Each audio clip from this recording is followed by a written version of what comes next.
Hello, and welcome back to yet another video. This is the 29th episode in a Naruto Uzumaki story in which a few little changes might have a significant impact. Knowledge provided early in Naruto's career converted him from a hopeless loser to a powerful and skilled shinobi. Historical differences that have long ago passed have resulted in a totally different consequence than we imagined.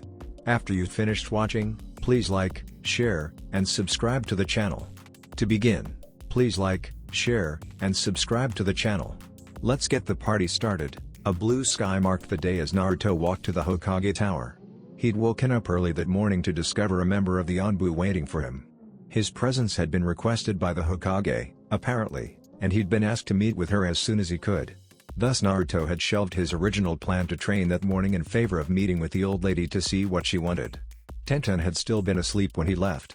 She'd only woken up briefly, long enough for him to tell her that he was leaving and give her a kiss goodbye. 2 weeks had passed since Naruto, Tenten, Ino, and Kyuji had returned from Nadeshika no Sato. His relationship with Tenten had improved. These days it was not unusual for her to come over and spend the night at his place. It was also not unusual for them to have a lot of sex. Actually, their sexcapades had reached the point where he was worried she might have become addicted. Then again, maybe that was just him. After wandering into the Hokage tower, Naruto traveled up to the Hokage's office. He didn't bother knocking.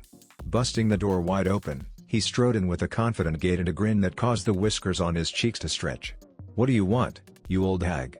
The moment that question left his lips, a paperweight flew at him, prompting Naruto to duck. There was a loud crash behind him. Turning to look at the paperweight, now embedded into the wall, Naruto could only silently click his tongue as he turned back to the annoyed woman sitting behind the desk. "That might have actually hurt me if it hit me." "Good." Tsunade twitched with barely repressed agitation as a vein appeared on her forehead, throbbing and angry red. "It was supposed to hurt. I wish it had hit you." "Now that's not very nice," Naruto muttered. Wandering further into the room, he found that Shizune was not present like normal. She must have been at the hospital. Since Tsunade was the Hokage, she couldn't run the hospital herself, so she left her first apprentice in charge of it.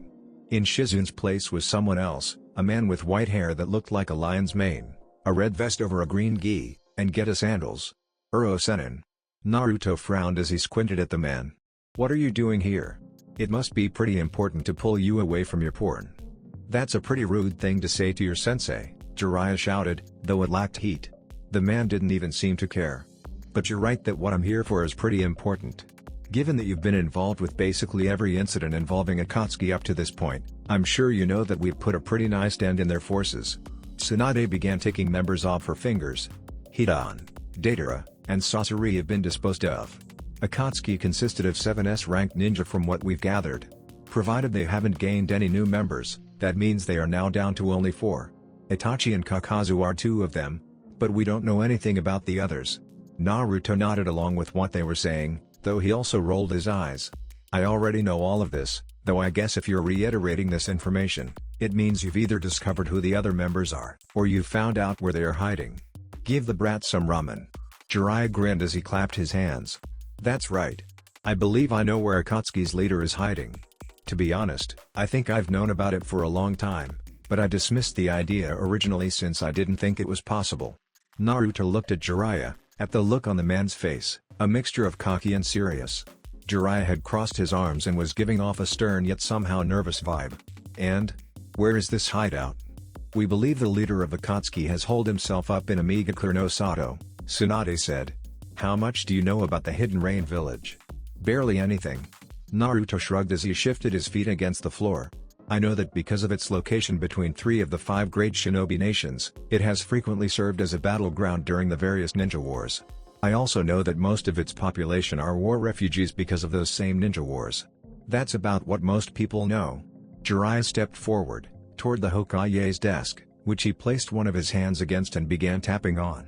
Because Omigakure had suffered so much during all the ninja wars, Hanzo the Salamander adopted a heavy isolationist policy, leading to the village's defenses becoming almost impenetrable. Just being admitted into the village is a pain in the ass. Naruto didn't say anything at first as he pondered what Jiraiya and Tsunade were telling him. He bit the inside of his cheek, lightly, and came to the only conclusion he could think of. "You believe that Akatsuki's leader is there?" "We do," Tsunade said. Naruto looked at Jiraiya, and then at Tsunade. "And I'm guessing the reason Jiraiya is here And the reason you summoned me, is because he and I are going to infiltrate Omega no Sato to locate this mysterious leader. Got it in one. Jiraiya's broad grin spoke of pride. That's right. You and I are going to be heading out on this mission tomorrow.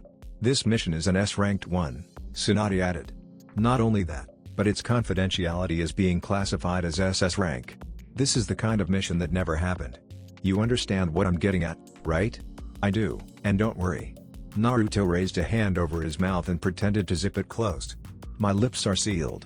Saying his goodbyes to Jiraiya and Tsunade, Naruto quickly left the Hokage tower and headed back to his apartment. He would have to get ready. However, there was someone he'd like to spend more time with before leaving on a dangerous mission that would last for Konoha knew how long. Zox, Jiraiya and Tsunade watched Naruto leave. The door shut behind the young blonde, and the sound of his receding footsteps tapered off. Once they were both certain that Naruto had left, the two Konoha ninja relaxed. Tsunade leaned back in her seat, crossed her arms, and turned her chair around to look at her old partner. Are you sure it's a wise idea to have Naruto come along with you? Tsunade asked. Worried? Jiraiya smirked at her. Of course I'm worried. Uncrossing her arms, Tsunade reached up to rub her forehead. You're traveling to Omega no Sato. On its own, that is a dangerous and foolhardy task. However, if Akatsuki really does have a base there, then the danger and foolishness is multiplied over 100-fold. It's like we are giving them Naruto in a handbasket. Well, you normally would have a point. Jiraiya walked around to the other side of Tsunade's desk, knelt, and opened a drawer. There was a bottle of sake and 2 saucers inside. He took them out, set the saucers on the desk, and uncorked the sake, which he then poured into the saucers. As the clear liquid sloshed around inside, he pushed one saucer over to Tsunade. However, I think you are greatly underestimating Naruto. Jiraiya lifted his own saucer and took a sip. I'm not underestimating him. Tsunade glared at Jiraiya before taking her own saucer in hand. She swirled the liquid around, staring into it with a pensive expression. I know how strong he is, but even if he was powerful enough to be Hokage, I would still feel hesitant about sending him on a mission like this. The Akatsuki are after him. Sending him straight into the belly of the beast is a terrible idea. And I don't disagree, Jiraiya admitted. But I also need him to come with me. Can't do this task by yourself? Asked Tsunade, a joking tone in her voice. However, the look Jiraiya gave her made the light smile curling her lips die. I'm getting up there in my years, Tsunade. I'm not the young man I used to be. Jiraiya downed the rest of his sake and poured himself some more. The tone in his voice was somber as he continued speaking. I don't think Naruto has realized it himself, but he's already surpassed me in many ways. I might be able to defeat him if I was in my prime, but I'm not. I no longer have the strength I once did. I see. Tsunade turned to look out the window, at Konoha, the village that she, Jiraiya, and even Naruto were doing their best to protect. She suddenly felt brittle, like something inside of her had broken. And that's why you want Naruto to come with you? Aside from you and I, Naruto is the strongest ninja in the village, Jiraiya sighed as he set the saucer down. He walked to stand beside Tsunade as she sat in her chair and also looked out the window.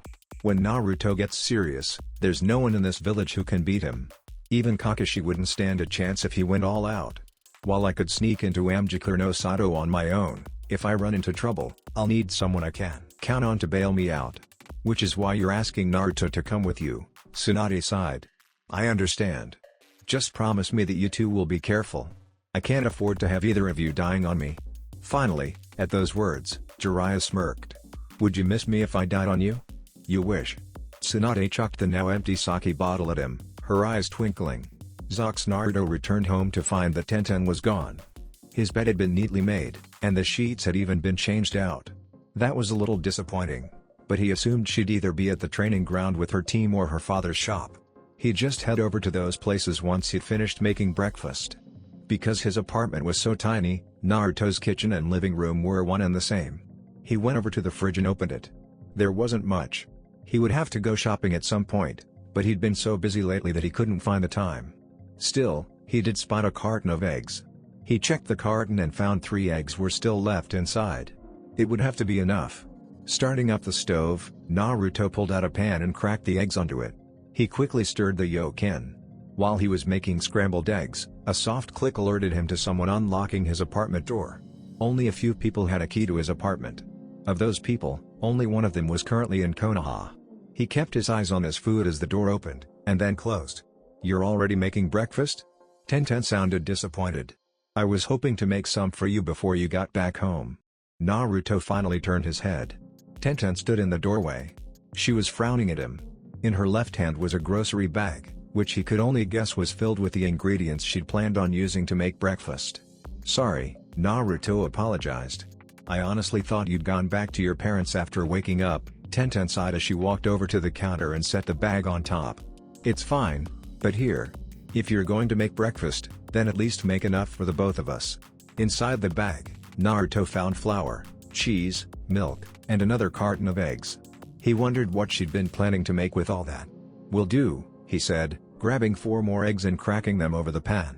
Since he had some cheddar as well, he added that into the mix and stirred it even more, whipping the scrambled eggs until the cheese had melted and the whole thing was light and fluffy. "So?" asked Tenten as she sat down at the table. "What did the Hokage want?" "I'm going on another mission." Naruto turned off the stove and grabbed 2 plates and forks. "It's one that Jiraiya and I are going on. Sadly, it's S-ranked and confidential, so I can't tell you anything about it."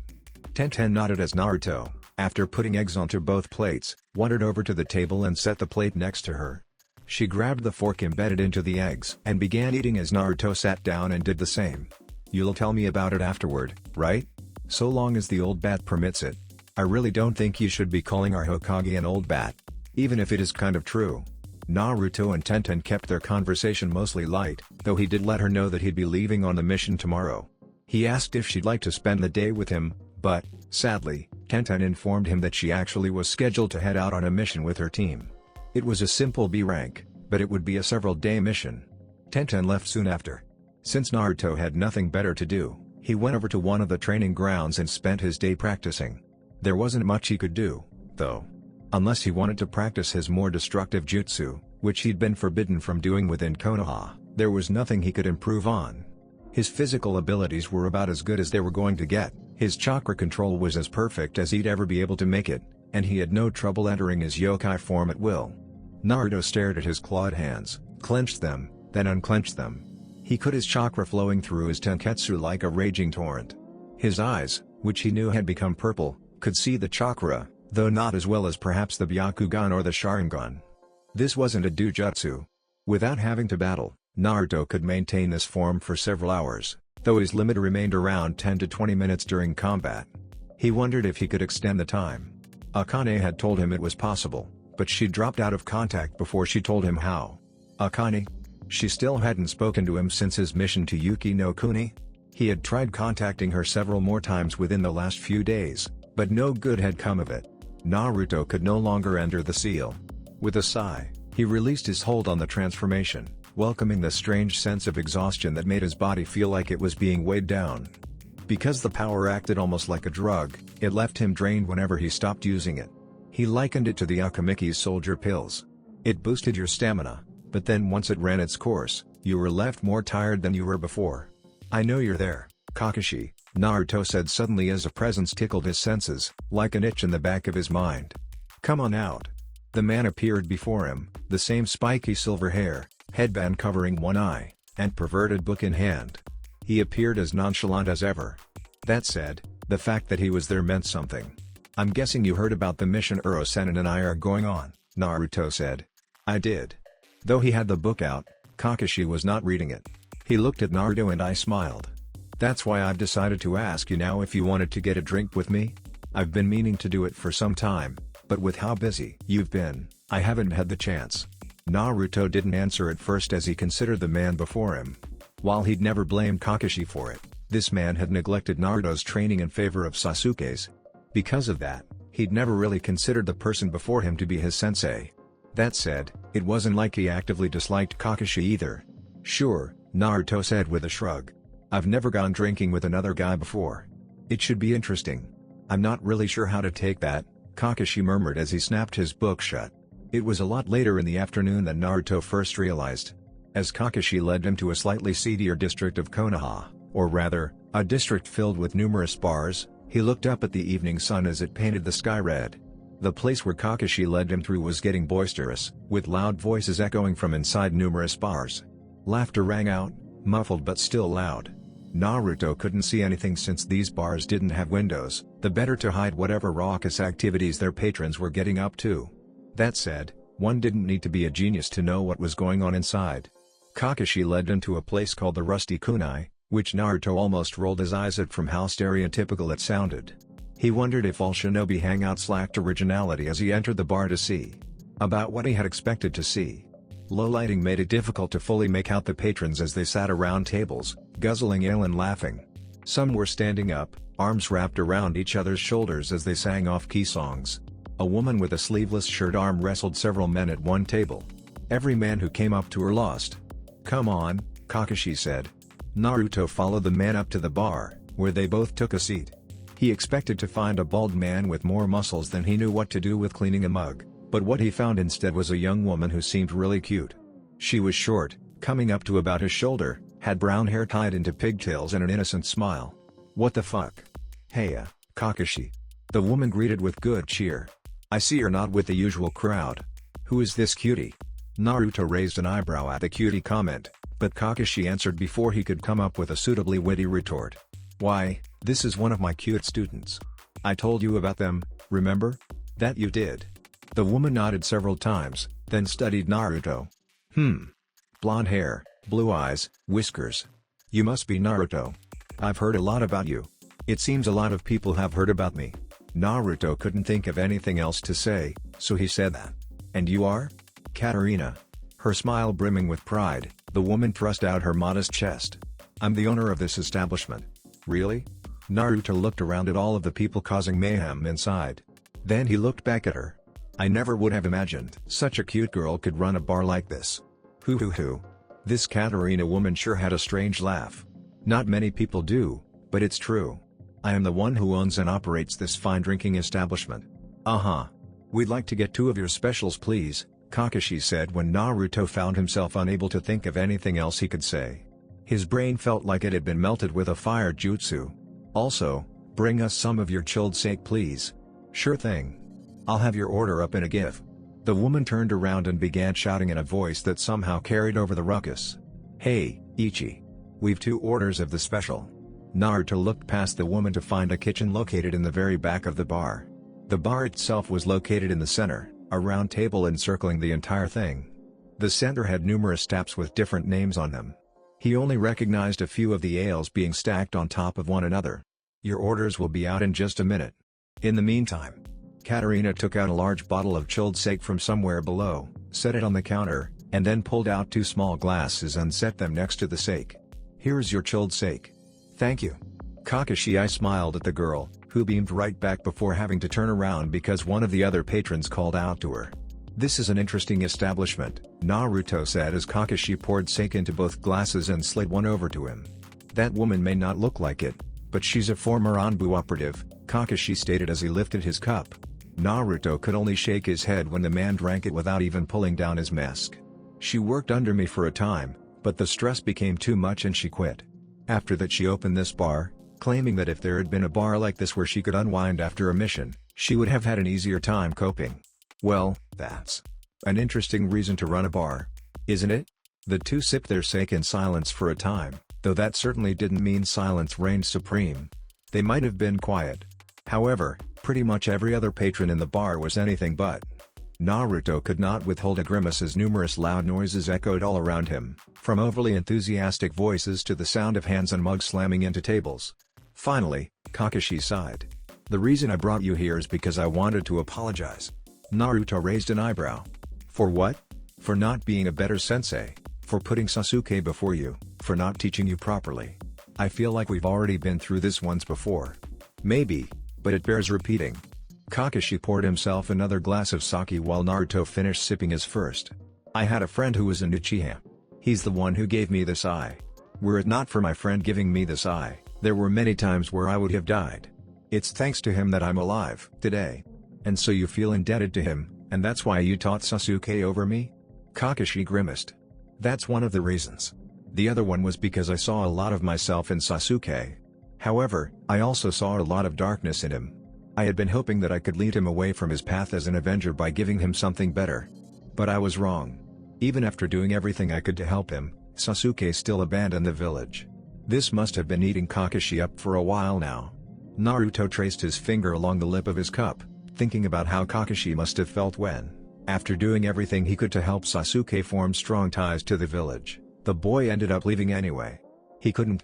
While Naruto did feel betrayed by Sasuke abandoning Konoha, he wasn't so stuck on the boy that returning him to the village was his only concern. "I don't think you should let yourself wallow in the past like this, sensei," Naruto said at last, using the term sensei to show his sincerity. "You did what you could to help Sasuke, and he rejected your help. That's all there is to it. If you really want to prove you're sorry, then make up for it by doing what you can now to help the village prosper." Kakashi looked at Naruto like he was seeing him for the first time, and then the man's only visible eye closed and flipped into an upside-down U. There was that famous eye smile of his. "I know you've done a lot of maturing during your journey with Lord Jiraiya, but I'm surprised by just how much you've grown. I am my father's son." The words made Kakashi pause, likely because he knew who Naruto's father was. Kakashi had been a former pupil of the fourth Hokage, Minato Namikaze, Naruto's old man. He didn't doubt that Kakashi had also known who he was before accepting Team 7 as his students. After a moment passed, Kakashi relaxed and raised his glass. "Yes, you're at that. Cheers." Naruto grinned as he clinked his glass against Kakashi's. As one, the two tilted their heads back and slammed the sake down. Konoha's nightlife continued to echo around them. Zox Naruto woke up alone that morning. He frowned at the empty spot beside him, which would normally have been filled by Tenten or Temari, depending on who was there at the time. With a sigh, he climbed out of bed, made breakfast, brushed his teeth, and got dressed. The sun had just risen when Naruto left his apartment to meet Jiraiya at the gates. His sensei was already there. He was wearing the same clothes as always. However, strapped around behind his back was a massive scroll, the summoning contract for the Toads of Mount Myaboku, which Jiraiya only carried when he planned to go on long journeys. Jiraiya gave him a grin. "You all ready to go, brat? Who do you take me for, you old pervert?" asked Naruto as he patted his ninja pouch. "I've got everything I need right here." "Good. Then let's head out. No sense in wasting daylight." After checking out at the gate, Naruto and Jiraiya headed for the Amigakure no Sato. Zox Amigakure no Sato was known as the village hidden in the rain specifically because it almost constantly rained there. Surrounding the village was a massive lake. The waters of this lake were constantly being disturbed as tiny droplets of rain sprinkled it, creating small ripples on the surface. Swimming through this lake was a seemingly innocuous frog, whose shadow could only vaguely be seen before its head popped out of the water's surface. Then the front opened its mouth. Without warning and defying every logical convention known to man, a hand emerged from the frog's mouth. The hand was followed by an arm, then a shoulder, then a head, and a body. Slowly but surely, a man emerged from inside of the frog. Dressed in a red jacket with a green gi, battle mesh armor, and a scroll on his back, Jiraiya of the Sani knelt on the water as another figure emerged from the frog's mouth. "That was certainly not the most glamorous way to travel," Naruto commented as he stood up and brushed himself off. "A ninja's life isn't always glamorous." Jiraiya also stood up. "You should know that. That doesn't make me feel any better." The village of Amigakure no Sato stood before them, a series of industrial structures that loomed above their heads like towers. It looked nothing at all like Konoha, which blended in with the surrounding nature. This was a place of steel and cement. All the buildings towered in the sky, with pipes jutting from them in a convoluted network. There didn't seem to be any rhyme or reason for them, though Naruto was sure they had one. That said, he didn't think they were sewage pipes, so he was at a loss to figure out what they were. "Well, let's not waste any daylight." Jiraiya adjusted the scroll on his back and began moving toward the village. Naruto sighed, but he dutifully followed his sensei. They both put on a raincoat and pulled the hoods over their heads as they entered the village. Naruto was not wearing his headband, but his vibrant blonde hair would definitely stand out. Perhaps because the village was surrounded by a lake, there were numerous large rivers running through it. As Naruto and Jiraiya walked past other people wearing raincoats, he wandered over to the railing and looked down at the boats ferrying people across the river. Beyond the river were numerous other walkways. Some sloped. Others were flat. Naruto spotted a large number of staircases in the distance. Everything looked very dull. Naruto didn't know if it was the rain, but this place just looked dreary. The buildings were all a very drab color, a faded gray that blended in with the steel pipes running throughout the village. Likewise, none of the people looked truly happy. Their expressions were lifeless and shallow. He wondered if that meant they were being oppressed, or if the people who lived here were just that boring. As they continued to wander, Jiraiya went over to a small shop that was selling steamed pork buns.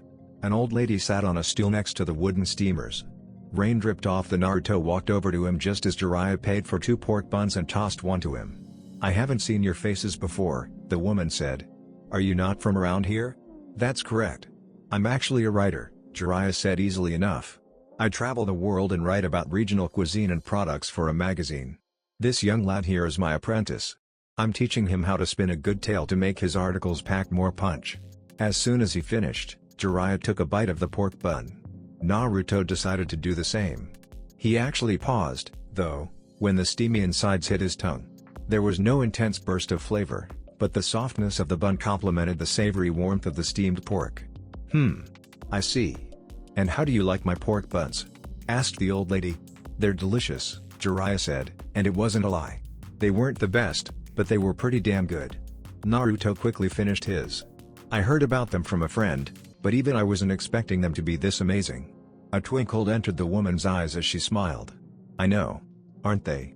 Jiraiya held the pork bun aloft, waving his hand back and forth as if to emphasize it. "I'd like to introduce them in our magazine. Is that okay?" "In a magazine?" The woman seemed startled. "Yes. Although." Jiraiya leaned down and cupped a hand to his mouth as though getting ready to share a secret. The old woman leaned in. "Once I write about them, you'll have such a big crowd you won't be able to rest." The woman's eyes widened as Jiraiya stood back up. She laughed as she said, I see. That would be a problem." Naruto pretended to be a diligent apprentice by pulling out a notepad, a pen, and jotting down notes. Meanwhile, Jiraiya looked left, then right, a smile growing on his face. "It sure is peaceful around here." "Ah." The woman nodded as her face brightened even more. "This village is no longer plagued by war thanks to Lord Pain." She closed her eyes and clasped her hands together. "We're so grateful to him." The look on Jiraiya's face was nonplussed, as though he'd heard her words but didn't know what to make of them. He mulled the words around for a bit. Naruto could practically see the fire jutsu igniting inside of his head. "Whatever happened to Hanzo the salamander?" he asked. "Eh?" The woman held a hand to her ear as though she hadn't heard him. Jiraiya began to lean down when Naruto noticed that all of the villagers walking past them had stopped. He tapped the older ninja's geta with his sandals discreetly so as not to give himself away. That caused his sensei to stop what he was doing and look around. Once he noticed the looks he was getting, Jiraiya coughed into his hand. "Never mind," Jiraiya laughed off his nervousness. "It's been a long time since I've been to this village, so I hadn't realized there was a new leader." Well, Lord Pain has been our leader for several years now," the old woman said. "I see." Jiraiya paused and considered what to do. "I'll be sure to write that article for you. Take care of yourself, Granny." "Thank you for the meat bun." Naruto smiled at the woman and bowed his head. It was delicious. As the two wandered off, leaving the quiet crowd of civilians who'd been staring at them behind, Naruto looked at his sensei. The befuddled and serious expression on the man's face was not one that his perverted teacher normally wore. It let him know that something was wrong. However, just as Naruto began to feel unsettled, Jiraiya stopped walking. He was confused at first, but then he saw what had made his sensei stop. There was a bright neon sign with yellow lights outlining it. Near the top were 2 glowing pink hearts being pierced by an arrow. The bottom had the name Makeout Pub War. "So places like this exist even in Name," Naruto muttered with distaste. "Well, I guess Shinobi needs some way to relieve their stress." He. "Naruto. I'm gonna do a little intelligence gathering in there," Jiraiya said, wiping his mouth of the drool that had begun leaking out. "Do whatever you want," Naruto sighed. "In the meantime, I'll see if I can't find another method of getting information." Naruto had no desire to enter a place like that. He didn't begrudge others who wanted to relax by having some hot chick in a skimpy outfit pour him drinks, but he was perfectly content with his sex life and didn't see the point in a place where you could only look and not touch. Unless you paid a hefty fee. That was so not his thing. The two ninjas split up. Jiraiya skipped into the adult-only bar, while Naruto decided to keep wandering the street. Zox Konan watched her friend as he stood beneath the rain. Pain hadn't moved from that spot for a while now. This was not unusual, but several times in the last few minutes, he had shifted as though something had attracted his attention. "Is something wrong, Lord Pain?" asked Konan. "I sensed 2 strong presences enter the village a little while ago." Pain tilted his head. "They are incredibly powerful." Konan looked over the rainy village, at the water splattering against the rooftops, walls, and floors. A trickle of worry seeped into her gut. Their village had been secure against intrusion for so long now, even before Pain had taken over the village. Who could possibly infiltrate it? Konan, when I stop the rain, seek out the intruders with your jutsu. Got it. Konan raised her hands and made a simple seal as Pain shifted through a series of hand seals. They were the seal he used to activate and deactivate his sensor jutsu, Ukoji's I no jutsu, a contact-type perception ninjutsu that allowed him to freely manipulate rain infused with his own chakra. The rain fell from the clouds, formed by Pain's own chakra. During this technique, the falling raindrops were closely linked to Pain's senses. This allowed him to sense foreign chakra signatures. The detection of the rain, however, was not specific. Pain only knew when someone had entered the vicinity of the rain but not where they were. That was where Konan came in. Pain raised his hands after finishing his numerous hand seals, and, after several seconds had passed, the rain pouring down on Namikaze no Sato eased up, and then it ceased altogether. Konan glanced to her left. Several small droplets of water trailed down the lip of the roof, coalescing into a Pain large drop that fell to the floor with a splash. Lowering his hands, Pain turned just his head and looked at Konan. Do it, Konan. Right. Konan lowered her hands and manipulated her chakra. A small crack suddenly appeared on her face, and then another and another. Soon, multiple lines formed along not only her face but her body as well. Rustling sounds like paper being crinkled echoed all around them as Konan spread her arms wide and became paper. Her body transformed into hundreds of thousands of sheets of paper, all of which floated into the air, wavering like they were caught in a breeze. One by one, the sheets of paper began folding. Creases formed as the paper bent numerous times.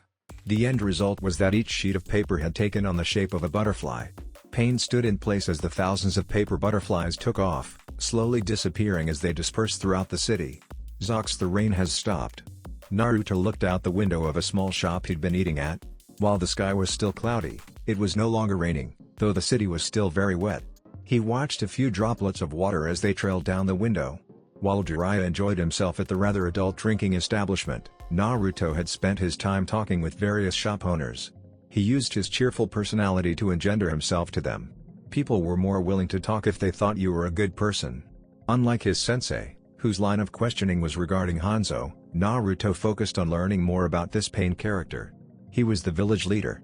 According to what Naruto had heard, Pain had defeated Hanzo and brought peace to the village. However, he also killed anyone who he thought was associated with Hanzo. No one seemed to know a whole lot about Pain.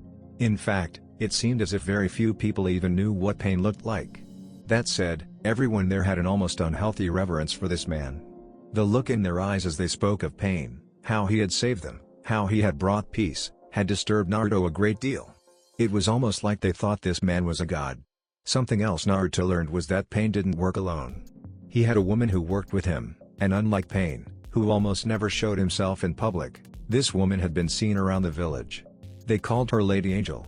He didn't know if she had another name. If she did, no one seemed to know it. Still, the idea of this woman being an angel only reinforced the idea that these people thought their village leader was a god. Oh, you're right, a young woman who'd been catering to Naruto said as she looked out the window.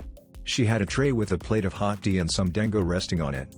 He would have preferred ramen, but he'd picked up a taste for the stuff thanks to Anko. That's quite odd. Lord Pain normally doesn't stop the rain so suddenly like this.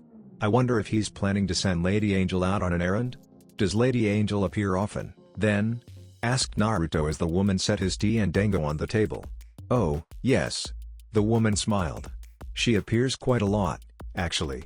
She normally travels around the village and helps people who are having problems. I've also seen her playing with the children sometimes. She sounds like a nice person, Naruto said. She is very nice. Naruto didn't stay in the shop for very long. After finishing his meal, he left and headed into the streets. Given what Naruto had learned so far, the rain that had been falling on Namikaze appeared to be related to some kind of sensor ninjutsu.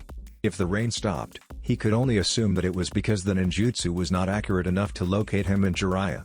That meant Pain would be sending this Lady Angel to locate them. To avoid a confrontation, Naruto stuck to the main streets where traffic was heaviest. Instead of disguising himself with a transformation jutsu, he used makeup and a wig to make himself look like a member of the village. If this Lady Angel was a censor, she'd probably still find him, but it would be harder. Naruto also created several shadow clones and had them transform into various animals, mostly rats and birds, which then traveled either through the air or the numerous pipes located throughout the city. He didn't know where Jiraiya was. However, if he knew his sensei even half as well as he thought he did, then he suspected the man was likely interrogating a ninja of the village by this point. Should I meet up at the assigned meeting point? Once they had all of the information they could gather, he and Jiraiya had agreed to meet at the edge of the village. As he pondered whether or not he should head to the meeting point, a large surge of chakra erupted from several dozen meters away, causing Naruto's head to snap around like it had whiplash. He wasn't the greatest sensor. That said, the giant surge of chakra was something that even a novice could sense. Channeling chakra into his eyes, Naruto looked in that direction. The world around him shifted. Everything became shades of gray, save for the chakra signatures all around him. Most were very basic. Their blue flames were small and let him know they weren't very powerful. However, there were 3 among those flames that were impressive. Naruto recognized Jiraiya. The man's chakra looked like a reddish-brown flames. He was next to 2 other signatures. Both were powerful. The size of their flames, of their chakra, was on par with Jiraiya and other cage-level ninja. One of them was white. The other was muddled. Naruto couldn't make heads or tails of that one, but it was easily the most powerful chakra signature he'd felt to date. Has he been found out? Well, obviously. If 2 such powerful signatures were confronting Jiraiya, then they had definitely discovered the man. Cursing to himself, Naruto discarded his disguise and took to the roofs. Several shouts echoed behind him. He ignored them and created several shadow clones to keep any ninja that chased him busy. Traveling along the walls, over pipes, and across roofs, Naruto soon came upon a very obvious battle site. Jiraiya was fighting against a man with orange hair and many piercings. Both were standing atop a summons. Jiraiya was on a toad, who Naruto recognized as Gamaken, while the man was on a giant chameleon-like lizard. The lizard summon looked odd. There were so many piercings stuck in the creature's body that Naruto wondered how it was still alive. Also, its eyes were unusual. There were no whites in its eyes. Concentric rings spread out from the pupil like ripples on the surface of a pond. Naruto noticed that those eyes matched the eyes of the man standing on top of it. Naruto would have wondered what that was about, but before he could even begin to get closer, several shuriken flew from out of nowhere. He twisted his body like a corkscrew, dodging the attacks. A sharp pain struck his cheek as one sliced into him, or so it seemed, until Naruto disappeared in a burst of smoke. A shadow clone, is it? A woman floating high above Naruto asked as she turned to face the real Naruto, who stood several meters from where the clone was dispelled. You were quite skilled to replace yourself with a shadow clone so quickly. I barely even noticed it. Thank you for the compliment. Naruto gave the woman a cheerful smile. You must be this lady angel that everyone keeps talking about. The woman before him really did seem angelic, and not just because of her paper wings. Her light blue hair framed a delicate face. Brown eyes were narrowed in a natural sensuality. She had a lip piercing. While her body was covered by the traditional Akatsuki cloak, even Naruto could tell from the way certain places swelled that she had a body worth dying for. And if I am not mistaken, you are the Kyuubi's Jinchuriki, Naruto Uzumaki. The lady gazed at him as her wings flapped to keep her aloft. It was foolish of you to come here. You think so? Naruto began circulating chakra through his body. I don't know about that. It seems to me like I'm doing something you Akatsuki people never expected. Sometimes doing what your enemy least expects is the best thing to do. Humph. You sound just like Jiraiya-sensei. Jiraiya-sensei? Naruto was nonplussed by those words, but he wasn't given any time to question them. The woman before him suddenly split apart into many sheets of paper, which then folded themselves into shurikens and flew at him. Left with little choice, Naruto replaced himself with yet another shadow clone. As he reappeared on a roof several meters away, Naruto took off running. It would be better to battle this woman away from Jiraiya. There was no sense in mixing their battles together. Neither of them needed that kind of chaos right now. The woman quickly chased after him. He could hear the flapping of her wings behind him. Given that they were also made of paper and that she had transformed into paper, Naruto could only assume that all of her jutsu were paper-based techniques. He'd never seen jutsu like that before. They must have been unique to her. Several more paper shuriken flew at him from all directions, but Naruto twisted his body and blew them all away. Senpuken. Large gusts of wind burst from his fist and tore the shuriken apart like they were made of paper. Naruto landed on a roof and fired off several more of the same jutsu. Each one blasted apart numerous paper shuriken. He then backflipped to avoid an attack that came from above. 6 shuriken became embedded into the roof. The woman raised her hands above her head as she floated in the sky. Naruto narrowed his eyes when a large quantity of paper sheets converged above her head, turning into a chakram-like shape. With little ceremony, the woman threw the chakram at him. Narrowing his eyes further, Naruto waited until the last moment before dodging to the side. "Nice try," he taunted, but that won't. Alarm bells flared inside of his mind. Naruto leapt away from where he'd been standing. The chakram the woman had thrown flew through the spot not even a second later. It then curved around, coming toward him again. What's more, the woman had made 2 more chakrams, which she threw at him as well. Well, this is annoying. It looked like she could control the chakram's trajectory and speed with her chakra. He guessed since the paper sheets came from her, she was able to freely manipulate them however she wanted.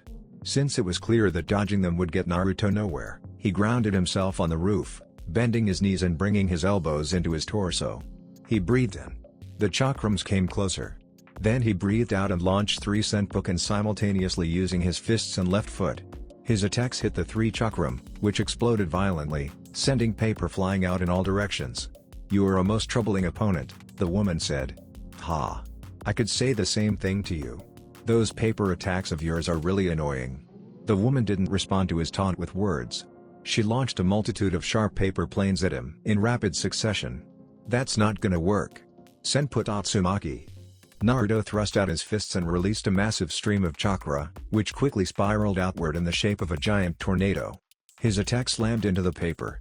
Naruto expected his attack to shred the paper to bits, but that wasn't what happened. What the hell? Instead of his technique shredding apart the paper, it was the paper that shredded apart his technique. Naruto was forced to leap backward as the sharp paper slammed into where he'd been standing. He gawked as the paper projectiles punctured numerous holes into the steel roof. What the flying fuck? How could paper be that strong? "I see," he murmured as he looked at the woman. "Not only can you freely control paper by infusing it with your chakra, you can change the paper's density, making it harder than diamonds. You are very astute," the woman said. "Hey! Of course I am. You're looking at the best damn ninja on the face of the planet." Naruto grinned at the lady, whose eyes widened ever so slightly. That was an interesting reaction. Humph. "Anyway, if we're going to continue this battle, do you mind if I at least had your name? Calling you Lady Angel in my head is annoying." The woman didn't say anything for a long time, leading Naruto to believe she wouldn't say anything. But then, "My name is Konan," the voice came from behind him. "What herk?" Naruto turned his head to find Konan standing behind him, and then something sharp pierced his back, slicing through his body and emerging out of his chest. He looked down. Poking from his chest with a slick coating of blood was a paper sword. He looked up. The Konan floating above him suddenly unraveled into several sheets of paper. "So that's what happened. You replaced yourself with a paper clone and snuck up behind me. Very clever." Naruto turned his head to grin at the woman. "But you know, clones are my specialty." Konan twitched when the Naruto she had impaled disappeared. Rasengan. She leapt away when the real Naruto plummeted from the sky, a swirling ball of chakra in his hand. His attack slammed into the roof. Metal shrieked as it was ripped apart like someone had stuck it in a grinder. The jutsu exploded outward seconds later, causing the hole in the roof to become even larger. Naruto stood up and glared at Konan as she floated away again. This game of cat and mouse was beginning to get annoying. As they fought, several loud explosions rang out from far away. Neither of them looked away from each other.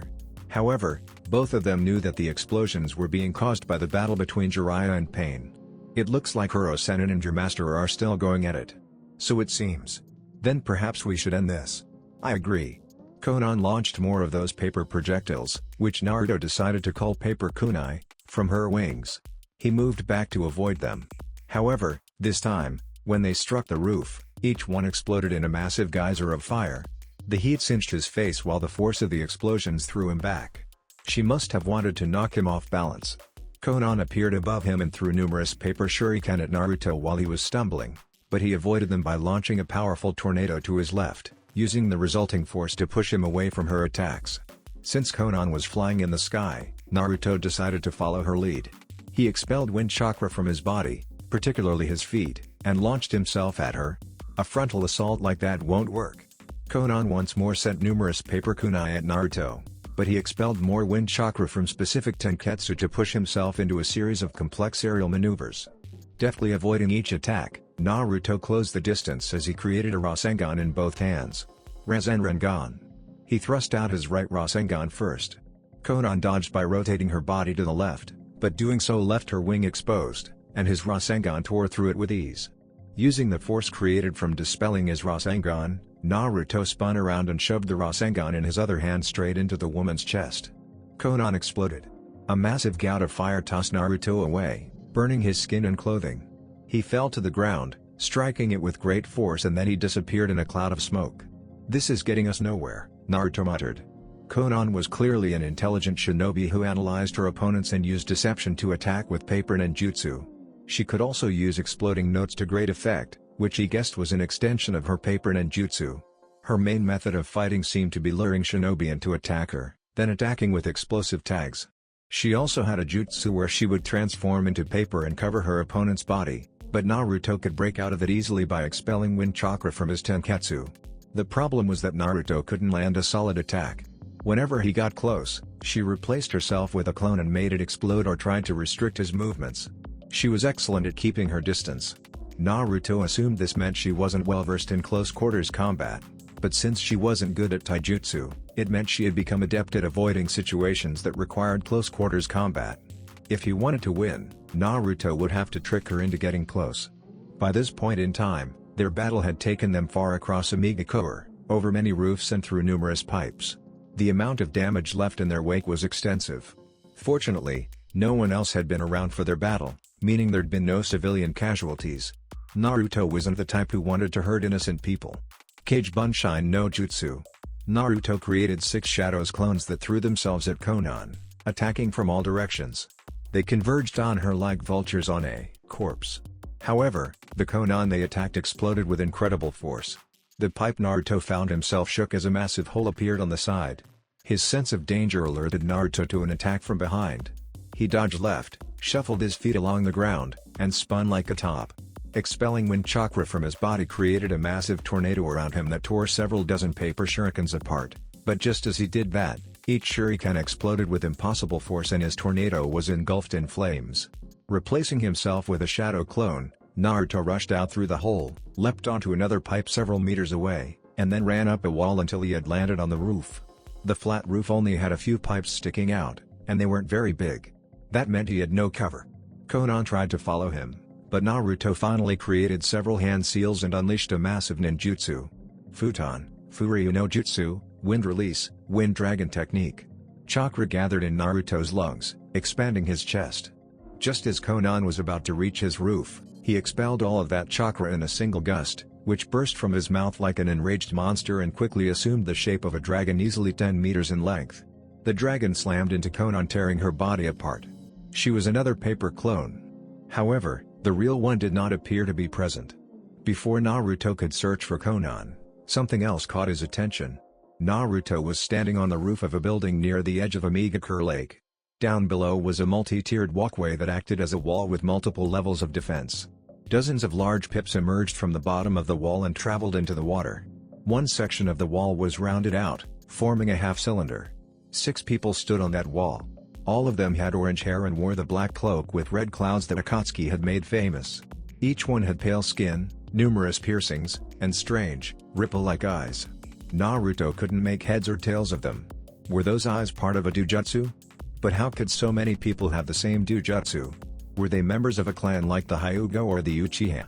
The 6 individuals were gazing down at someone standing on the water, and Naruto felt a jolt travel through him when he realized it was Jiraiya. The man's nose had grown large. Several warts had formed on it. What's more, his pupils had turned into black bars. There were 2 toads standing on his shoulders, whom Naruto recognized as the Elder Toads. Jiraiya had entered the fabled Sage mode.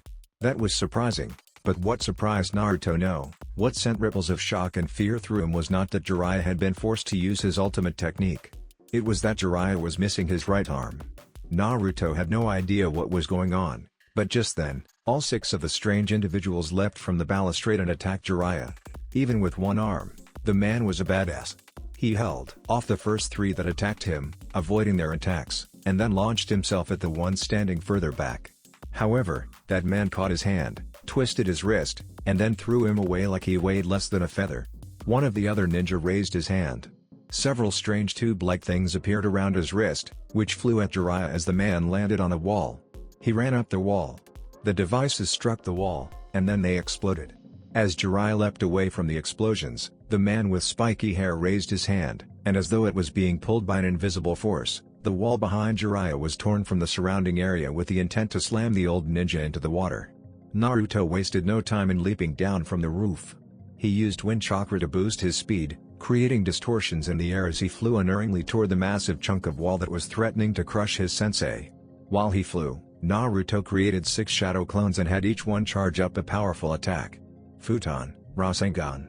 6 Rasengans powered with wind chakra slammed into the wall, creating a massive detonation of wind. The clones were dispelled. Their own attacks had destroyed them. Meanwhile, the real Naruto grabbed Jiraiya and leapt away as the wall was engulfed in a massive sphere of destruction. Naruto. It looks like you could use a hand, Naruto said. Seeing how you're missing one of yours. Now's not the time for jokes, Jiraiya snapped as 3 of the strange figures leapt at them. Senpuken. Naruto's jutsu slammed into the first one, launching him away, but then the second one reached them and Naruto was forced to engage the man in taijutsu. Unfortunately, he was still in the air and therefore had no traction. He let go of Jiraiya and was pushed back. Landing on the water, Naruto shuffled backward as a long-haired man and a bald man attacked him. The bald one threw a punch. Naruto tilted his body to dodge, but then the guy's fist suddenly extended. As it grew in length, Naruto realized the man's hand had actually detached from his wrist. There was a long cord keeping the two connected. Several of those explosives were attached to the cord. With plumes of smoke, they were launched at Naruto, who had no choice but to replace himself with a shadow clone.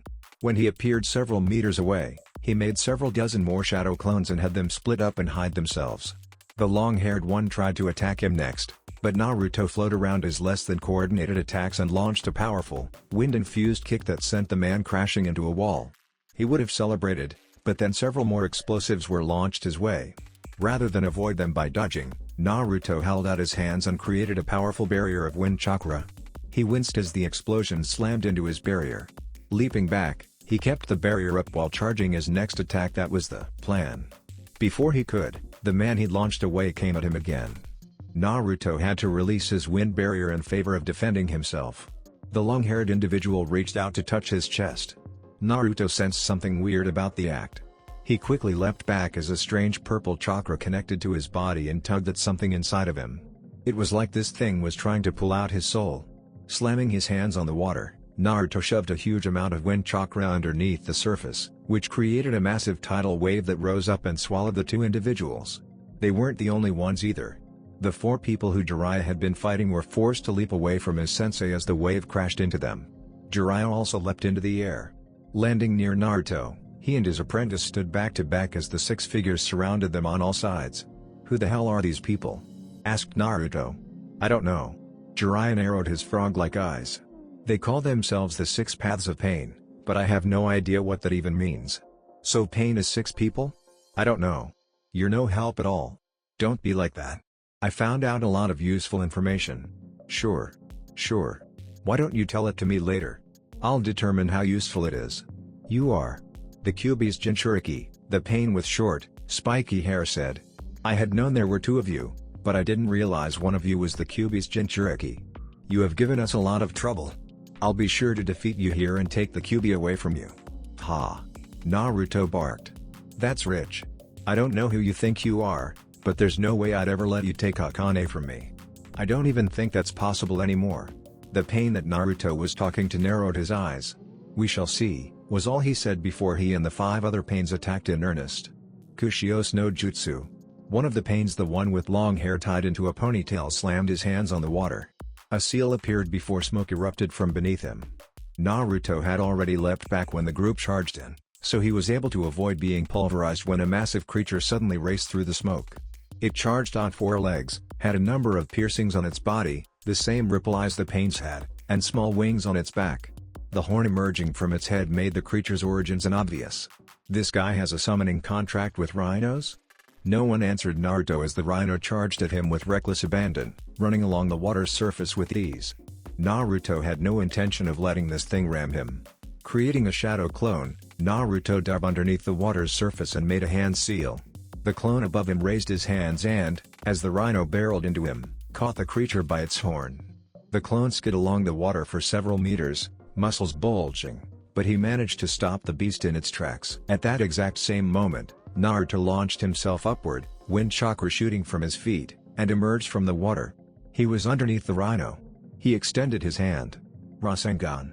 Wasting no time, Naruto slammed a Rasengan into the creature's soft underbelly. His jutsu tore through the creature like it was made of paper.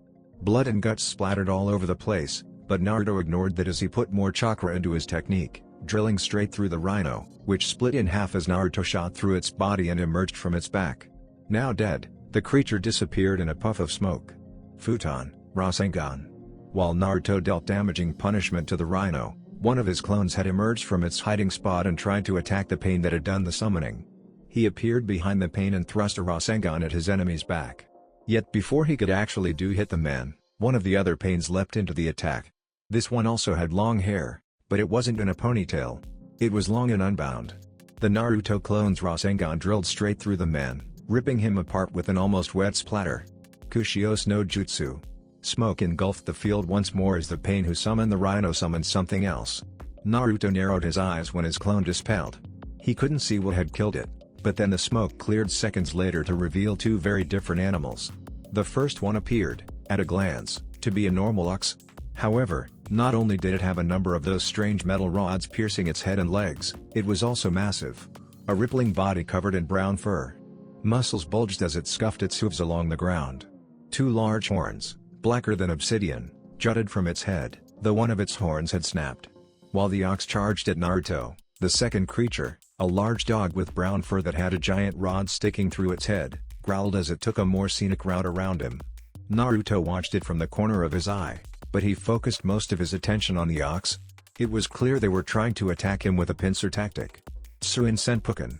Naruto charged as much wind-natured chakra through his fists as he dared. Then he unleashed two powerful thrusts, first with his right hand, and then with his left hand. His first fist-shaped wind jutsu slammed into the ox's face, halting the creature in its tracks. The second struck its left front leg. Naruto couldn't hear the bone snap from this distance, but he saw how his attack bent the creature's joint at an angle it wasn't supposed to go. Even though the ox went down with a great splash, Naruto was unable to finish it off because the dog with strange wings on its back was closing in. He saw it coming up behind him thanks to one of his clones dispelling. Rasengan.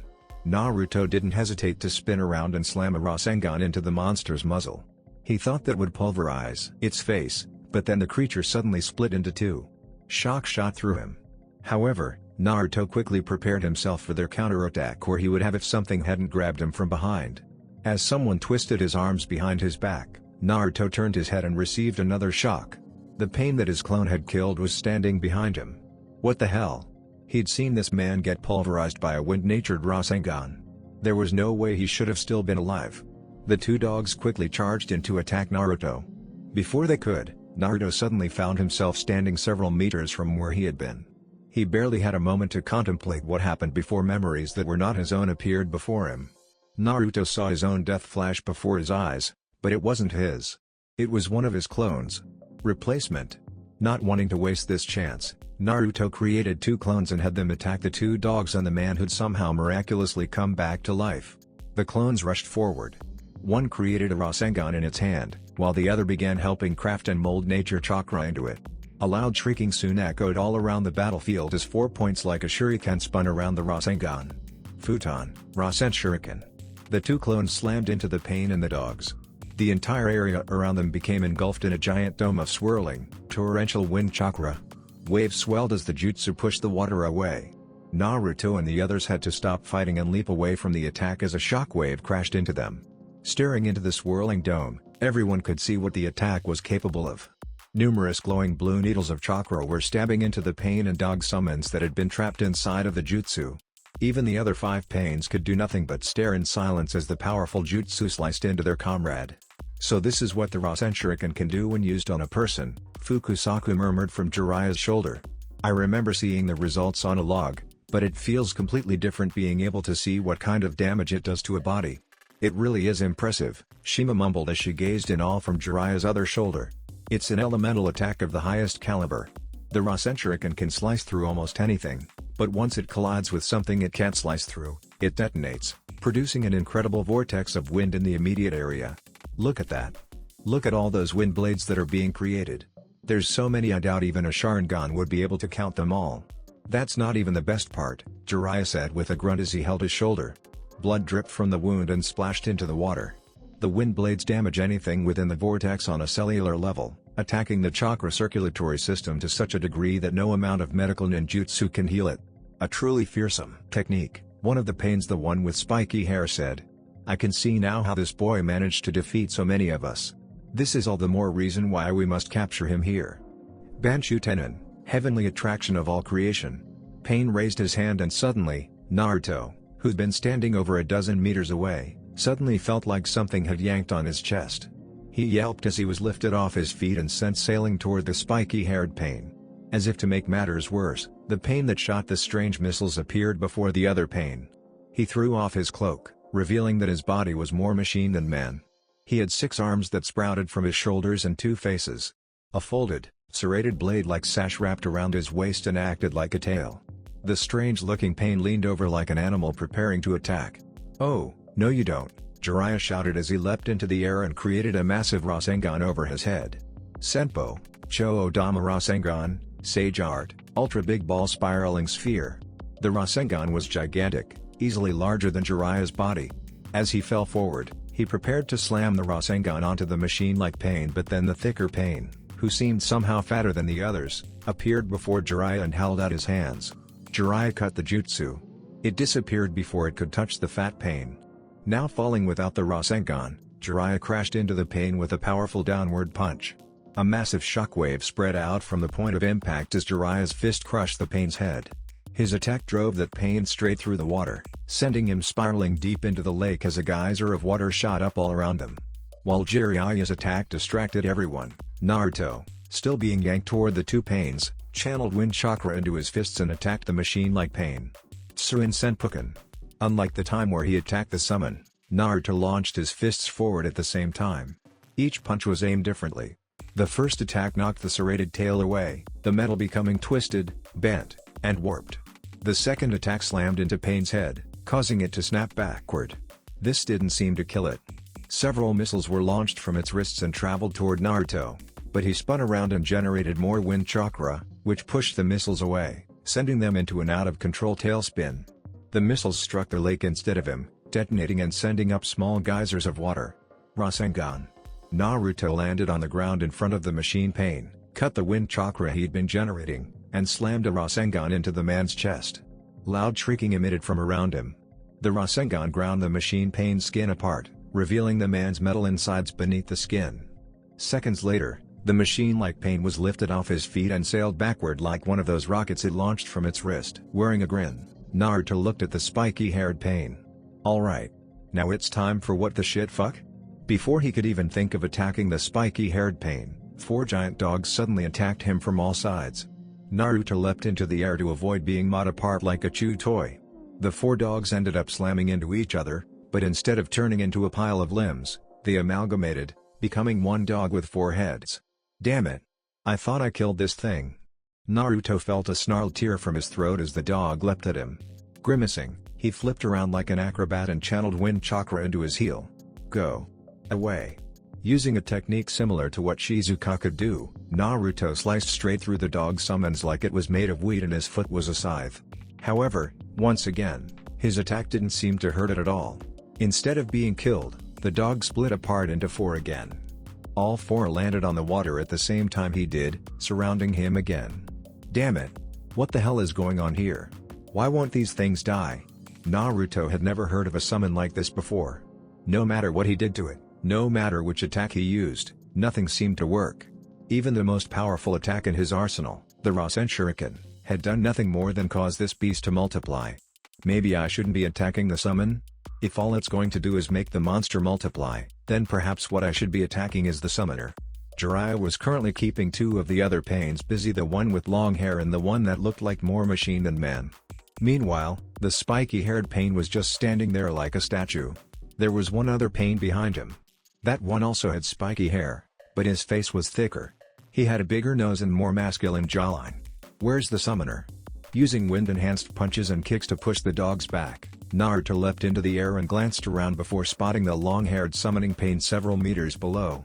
He was standing away from the battle proper. Creating 3 shadow clones, Naruto had the first one dispel. The other 2 created a Rasengan in each hand and began attacking the dog summons. While this was going on, one of the Naruto clones that he had first created and had hid across the battlefield appeared behind the summoning pain. It emerged from beneath the water and slammed its Uin Senpuken into its back. The attack was powerful enough that the pain was launched forward, similar to how Naruto had been pulled toward the 2 pains by that strange technique, Banshu Tenon. Naruto angled his descent, and then flipped around as he extended his leg. A green aura appeared around it as he generated more wind chakra. Kazekata, Wind Cutter. Naruto's heel drop struck the summoner on the head, and then, infused with the cutting power of wind chakra, it split the head open like it was an overripe fruit. The pain who could summon fell forward. He struck with water with a splash. Meanwhile, the dog summons disappeared in a burst of smoke. Landing on the water, Naruto stood to his feet and turned around, prepared to help Jiraiya. And that's when it happened. Chibaku Tensei, heavenly body bursting from the earth. Naruto couldn't figure out what was happening. A bright light emitted from overhead, rays of light that shone down on the lake and Namikaze no Sato. Then, all of the water turned into streamers that were pulled into a black sphere that hovered above them. It wasn't just the water either. The buildings along the edge of Namikaze no Sato, the ground beneath the lake, all of it crumbled apart and began slowly being drawn toward the sphere.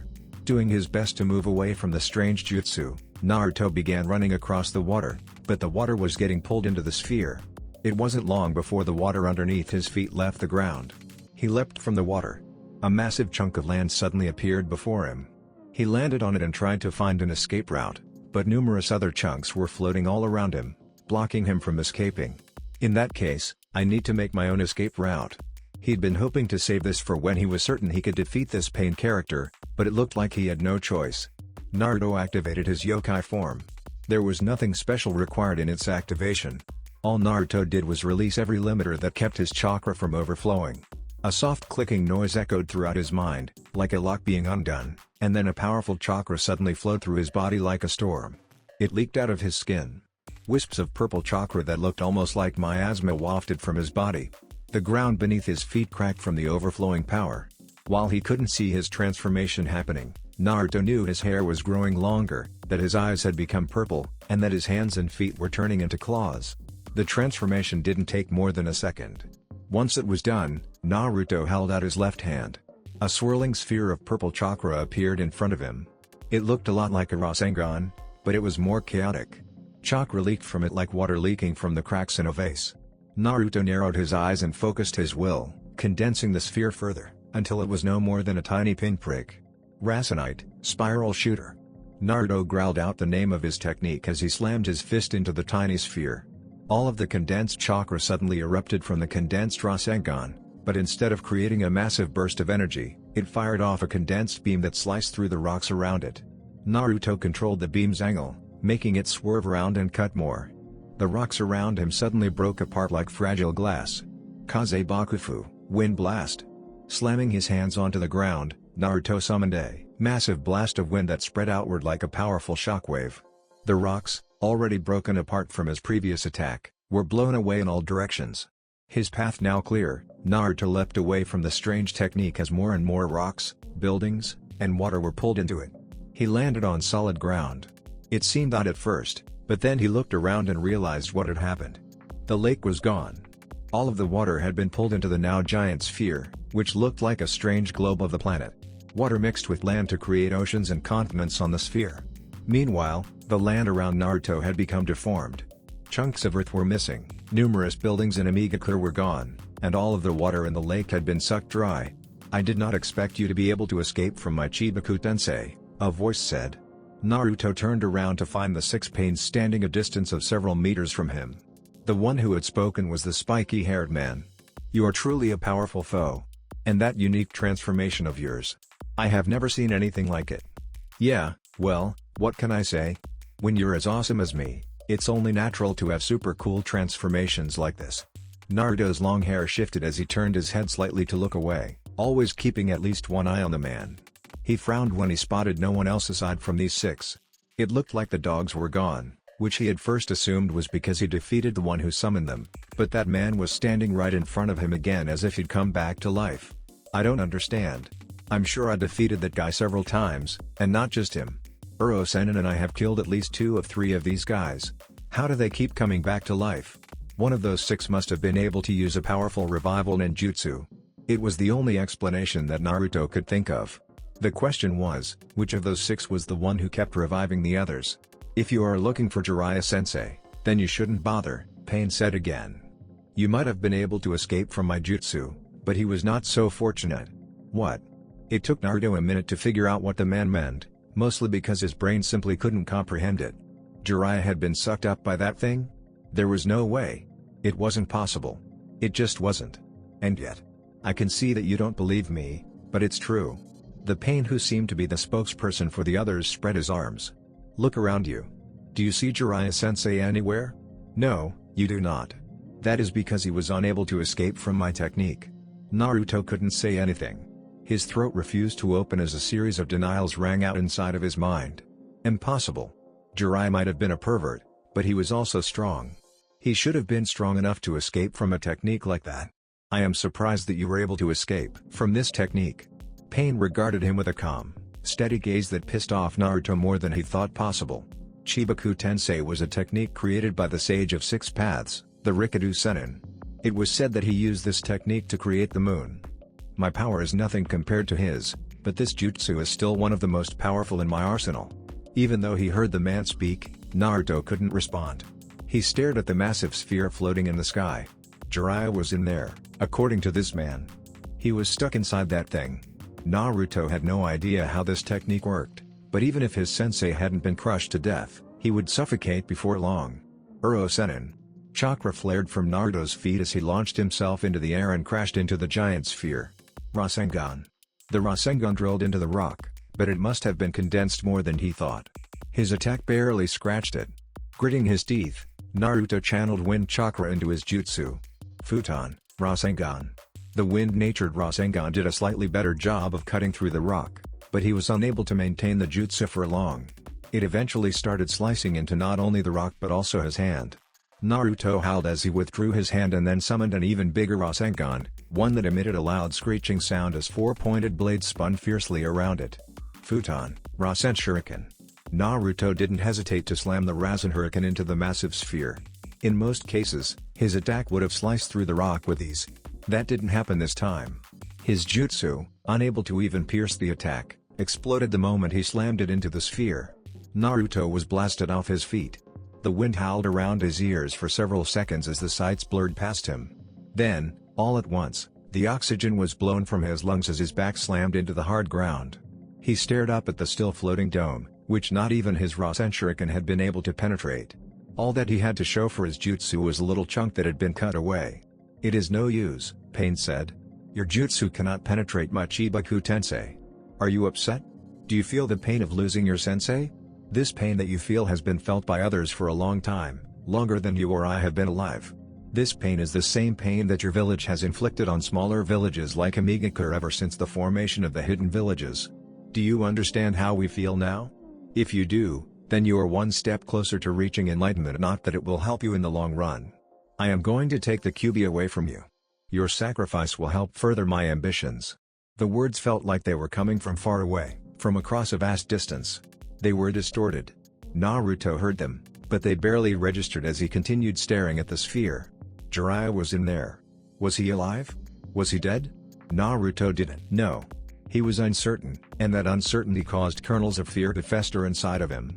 Like the vines of an insidious plant, they spread throughout his body, until every positive emotion he'd ever felt was snuffed out. Are you angry? A seductive voice whispered. Yes. Do you want to take revenge? I do. Then let go. I'll destroy this man for you. Naruto listened to the voice, which told him that it could help him get revenge for his sensei. He listened and let himself go. He gave in. Chakra exploded from Naruto's body. The ground around him burst, exploding in all directions. 5 of the 6 pains scattered to avoid the flying debris, but the one with spiky hair held up his hands and created a barrier. Large rock chunks slammed into the barrier. The man's feet dug into the ground. Cracks spread as each flying piece of debris crashed into him. Naruto climbed to his feet, body shaking, back hunched. His arms dangled uselessly in front of him as the chakra, more black than purple now, gushed from his body like a tempest. The very air around him sizzled. As if gravity had suddenly become unstable, large chunks of the earth were ripped from the ground. They floated around him for several seconds before breaking apart. Before long, the chakra swirling around Naruto gathered. It condensed along his body, covering it like a layer of armor. His skin became a dark purple bordering on black, though several purple lines, brighter than the rest, appeared along his body like strange seals. His pupils disappeared. There was only white. Similarly, when Naruto opened his mouth, all that could be seen was a white maw. Fingers extended, elongating and growing sharp. His feet did the same. Then it happened. A tail sprouted from behind Naruto. It was just a single tail, but then the tail split into a second tail. Not long after that, the two tails split into 4 tails, and then 4 became 8. They seemed to stop at 8. Something is not right. Pain frowned as he narrowed his eyes. This chakra is far denser than a human's, but it does not feel like the Kyuubi's chakra. What is this? Perhaps it was his words, or maybe it was simply his presence, but the demonic-looking Naruto turned to him. It glared at him with white eyes. Then it opened its mouth and unleashed a roar that shattered the barrier he'd put up and crashed into him with a force that was even greater than his own Shinra-tensei. Pain was lifted off his feet and sent flying. Zock's people screamed as explosion after explosion tore apart the city of Namikaze. While some unease had spread after Pain used Chibaku Tensei, it is nothing compared to the chaos taking place in the streets now. Over here, a woman was screaming as she ran with a crying child in her arms. Over there, an old man was nearly trampled as dozens of younger people pushed and shoved to get away from where the destruction was occurring. Everywhere Conan looked, people were suffering. Everyone remained calm. Conan shouted over the screams. Do not push as you make your way toward the city exit. Conan had lost Naruto at some point during their battle, and then the boy had become engaged in combat with Pain alongside Jiraiya. Fighting the two of them at once had been far too much. Even Pain, easily the strongest person she knew, couldn't seem to land a decisive victory over the two, and they had torn through his paths with ease. It was only thanks to the Naraka path, which had the ability to completely rejuvenate the other paths after they had been destroyed, that Pain had lasted for so long. Had the battle continued, Jiraiya and Naruto would have discovered the secret to the reviving paths. Conan was sure of it. Pain must have known that as well. That was why he had used Chibaku Tensei, to put an end to the fight. More explosions rocked the village. They hadn't reached this part of Amei yet, but the battle was steadily moving inward. The numerous detonations caused many of the citizens to scream, though Conan did her best to keep everyone calm and orderly as they rushed toward one of the exits that would take them out of the city. She never thought they would have to do this. Conan had several dozen paper clones spread throughout the city. They were also helping evacuate the civilians. A few had been destroyed, but all of them had been able to safely evacuate the people from that area before harm could befall them. As she looked at the area where the detonations were taking place, a grim expression settled over her face. Nagato. Zock's the first thing Naruto did after that strange chakra exploded from his body and made him transform was attack the Naraka path. He seemed to understand how Pain had kept reviving his paths, or maybe it had been sheer luck. The Kyuubi's Jinchuriki fired off numerous spheres of condensed chakra at the path, though Deva had appeared to block the attacks, not that it had done much good. Several tails had suddenly speared out of the ground next to Naraka and skewered him. He fights like an animal. Deva narrowed his eyes as animals summoned the drill-beaked bird and giant centipede. The two summons tried to attack Naruto. They never got even close. Naruto opened his mouth, dark chakra gathering inside, and then he fired off a massive beam of destruction that engulfed the two summons and animal. The connection that all the paths shared with animal was suddenly cut. When the giant beam attack dissipated, there was nothing left. Shinra Tensei. Deva held out his hand and used his repulsion attack to send Naruto flying, or he tried to. Even he couldn't stop the shock from coursing down his spine when, rather than find himself being lifted off his feet and sent across the dry lake bed, Naruto dug his hands and feet into the ground to somehow remain in place. Perhaps acting on instinct, or maybe even just malice, Naruto's head swiveled in Deva's direction. Another beam of energy was fired from his mouth. This one was condensed. It was much smaller, but there was a lot more chakra packed into it, evident by how the ground melted simply from its passing. Hands raised, Deva erected a barrier. The beam slammed into the barrier. Deva gnashed his teeth together as his feet slid across the ground. It was incredible. Even though he was using chakra to keep himself from moving, the force of Naruto's attack was pushing him back. Is this the power of the Kyuubi? Deva wondered, and then shook his head. No, this chakra is very dense and powerful, but it is not the Kyuubi's chakra. What made the boy's power so shocking was that this was not the Kyuubi's power. It all belonged to Naruto. Still, he had never felt a chakra this powerful from a human before. It was thick and dense. If other people's chakra was like water, then this was like sludge. While Deva was blocking the powerful beam attack, Asura pulled off his arm to reveal and fire a cluster of segmented missiles. Each one targeted Naruto. However, the boy didn't move from his spot. Even as the beam fizzled out, the massive aura around the boy, which looked like purple flames so dark they bordered on black, became even more dense. The missiles struck the aura and detonated. The powerful explosion that engulfed Naruto was blown away when the boy raced through it. Asura didn't even have time to dodge before Naruto grabbed the path with his clawed hand and proceeded to crush his face. Metal squealed as the face slowly crumbled and caved in. Asura's tail rose as though to try and skewer Naruto, but before it could get even close, the boy created a Rasengan and slammed it into the path's chest. Pain had seen this attack several times already. He knew how it worked. However, unlike what normally happened, this jutsu didn't grind anything away. The moment the Rasengan touched Asura, the body of his path exploded. Parts scattered in all directions. All that remained was the head, gripped fiercely in Naruto's hand, until he crushed it completely. 3 of my paths have been destroyed. The thought left a bad taste in his mouth. It only grew worse when Naruto vanished in a burst of mind-blowing speed. Deva could track him, and he did not hesitate to use his attraction ability to pull the boy toward him. He was forced to cut the power off, however, when Naruto created several vacuum blades that nearly cut through him. Now free from the attraction jutsu, Naruto appeared before Human, a path that had very little power on the field of battle. Human tried to defend himself using taijutsu. His hands were cleanly removed by a swipe of Naruto's claws. Not even a second later, one of those same clawed hands speared through Human's chest. Down to just his Deva and Preta paths, Pain tried to figure out what he could do to turn this battle around. Going on a hunch, Preta rushed toward Naruto and reached out a hand. He clasped the blonde's wrist and began absorbing chakra. It was overwhelmingly intense. A massive wellspring of energy surged through the connection shared by the paths and the one who controlled them. It filled them with more chakra than they'd ever had. It was Pain's hope that Preta would be able to absorb most of Naruto's chakra, but, sadly, those hopes were dashed when their opponent unleashed an enraged roar and tore Preta's head clean from his body. As the path fell to the ground, Deva found himself standing alone. Zox ha. Ha. Deep within a mega core, in a building with no windows and no exits, Nagato sat on his chair, though the massive contraption that wrapped around his lower half to keep him upright could hardly be called as such. Ha. Ugh. He breathed heavily, his voice raspy. The power that had flowed through the Preta path, having been absorbed from Naruto, was doing weird things to his body. It felt like he was being healed and destroyed at the same time. It was not a pleasant experience. At the same time, he did his best to control the Deva path, which was still facing off against Naruto. Nagato, a voice said before a figure appeared from the entrance to the darkened room. Blue hair, amber eyes, and a flower on her head. Konan walked over to him in concern. Konan. I believe the situation is lost, Konan said hesitantly. We should leave. Not yet, Nagato muttered. If nothing else, I must capture the Kyuubi's Jinchuriki. He is too dangerous to leave alone. If we do not capture him now, we may not get the chance.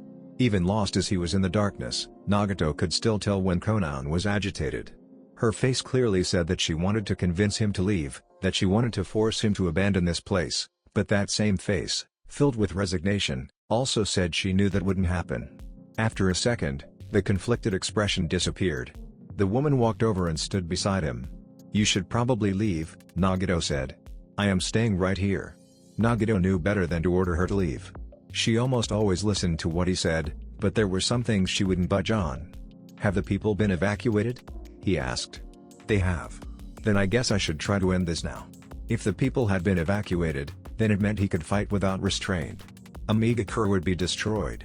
However, he considered that a fair exchange in return for capturing the most powerful and troublesome Jinchuriki. Zox. The battle continued. Naruto was like an animal, attacking Pain with nothing but base instincts.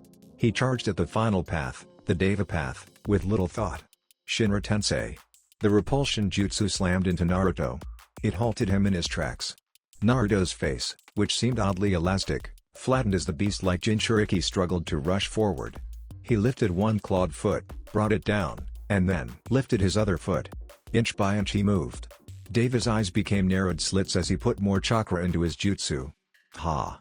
The chakra Dave exerted was enough to lift Naruto off his feet and send the boy flying. They had made their way into the city by this point. Their battle had destroyed many buildings. Towering skyscrapers had crumbled to the ground, small structures had exploded in gouts of fire and plumes of smoke. Naruto slammed into one of the already broken structures, sending a large spray of fragments flying everywhere. Dave couldn't see what became of the boy, but the massive skyscraper behind the building Naruto had slammed into suddenly teetered. Cracks spread along the bottom as it leaned over, broke, and then crumbled to the ground. The building's destruction caused a massive cloud of dust to billow through the streets. Dave kept his eyes focused and tried to find out where Naruto was. He didn't doubt for a second that the boy was still alive. Just then, a massive beam burst from the dust cloud. He raised his hand and blocked it, channeling chakra to his feet to stick to the ground. With a furious shout, he manipulated his barrier, angling it away from him and forced the beam to rebound off it. This made it much easier to deflect, though the beam itself sliced through several buildings as if they were made of cheese. While the beam eventually died off, several sphere-like projectiles of negative chakra shot toward him. Dave moved his arms faster than ever before. They were practically blurs as he smacked the projectiles away. Naruto burst out of the dust cloud seconds later. Dave prepared to send him flying again with Shinra Tensei, but the Jinchuriki was on him before he could even get the words out. The taijutsu battle that began was more furious than any fight he'd been in to date. Naruto was an animal in every sense of the word, clawing and attacking with reckless abandon. If that were all, the Deva path would have probably been enough, but on top of having completely unpredictable attack patterns, Naruto also possessed bone-shattering strength. Deva raised his arms in a cross to block Naruto's punch, a shockwave exploding from the impact, lifting Deva off his feet. Naruto leapt after him, continuing his furious assault. Deva blocked his attacks. Small shockwaves erupted from each attack and counterattack as the two traded blows while in mid-air. Ha! Unleashing a powerful burst of chakra, Deva sent Naruto soaring backward. The boy landed on the ground, crouched on all fours, and fired off another one of those beams from his mouth. Deva blocked the attack with another barrier. Even so, he could feel the heat singing his hands as he was pushed higher into the air.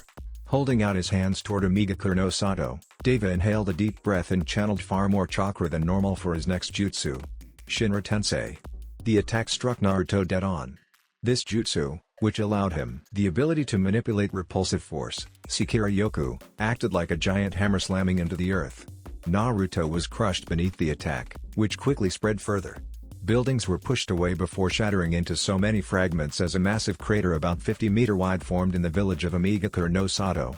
Deva narrowed his eyes as he slowed his descent and landed on the ground.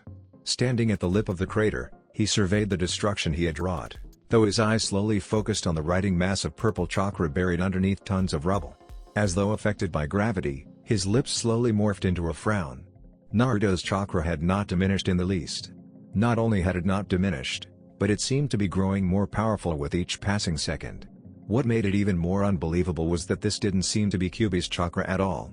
It was still Naruto's. Where is he getting this power from? There was no one who could answer his question. Certainly the one who his question was about wouldn't answer, even if he could. A massive explosion sent plumes of fire, smoke, and fragments of the ground and buildings sky high. Naruto stood up. He appeared unharmed. Deva could not see a single wound on his body, which looked more monster than man, covered as it was in demonic-looking purple chakra armor. It seems I have no choice. Deva looked at the results of his Chibaku Tensei, still hovering in the air. Focusing on it, he raised his hand and channeled his chakra. HNNN. Sweat beaded on Deva's brow as he yanked the massive sphere of compressed earth and water down. It fell toward Naruto, who raised his head. A beam fired from his mouth, but though it carved a large chunk from the sphere, it could not destroy it. The satellite, which was easily over 30 meters in diameter, slammed into Naruto, crushing him once more. That won't hold him. Knowing this, the Devapath placed his hands together and summoned more chakra. A small orb slowly formed between his hands. It looked white at first, but the core soon became pure black. Raising his hand, he sent it into the air as though making an offering to the gods. The tiny sphere slowly ascended into the air, seemingly harmless. Just as the sphere stopped moving, The satellite that had been created from his previous Chibaku Tensei cracked in half. The two halves fell away from each other. A figure leapt from the crack and landed on one flattened half. Of course it was Naruto, still transformed into that monstrous form. The beast looked around. It was like Naruto's head was on a swivel. However, slowly, almost mechanically, Naruto eventually craned his neck to look at him. He opened his mouth and gathered chakra around it. No doubt he was preparing another one of those beam attacks. It was too late. Deva clapped his hands together. Chibaku Tensei. He had never used this technique twice before. In fact, due to the chakra requirements, he tried his hardest not to use it at all. The strain it put on his real body and not the Deva path, was immense. However, thanks to the chakra the Preta path had stolen from Naruto before it was destroyed, he had enough to use the jutsu again stronger than the last time. All the buildings around him cracked and crumbled as they rose into the air. The ground ruptured as if something from underground was rising to the surface. Abrasions appeared as the streets and rocks swelled, broke, and rose into the air as well, all traveling toward the small gravitational sphere. Naruto leapt off the hemisphere he'd been standing on as it also broke apart and was sucked toward the new Chibaku Tensei. However, Deva sent a powerful burst of chakra toward him. Naruto slammed into the ground as the earth enclosed around him, though it didn't remain that way for long. A beam of energy blasted from the enclosed sphere of rock. Deva raised his hand to block the attack, which seared his fingers, and then sent a portion of that attack back at Naruto. It didn't seem to injure the boy. However, it did distract him. The ground that he was standing on rose into the air. Ha! Deva clamped his hands together and sent more chakra into his technique. More buildings were ripped from the ground and became part of the satellite. Even with the state he was in, Naruto must have realized the danger of this technique.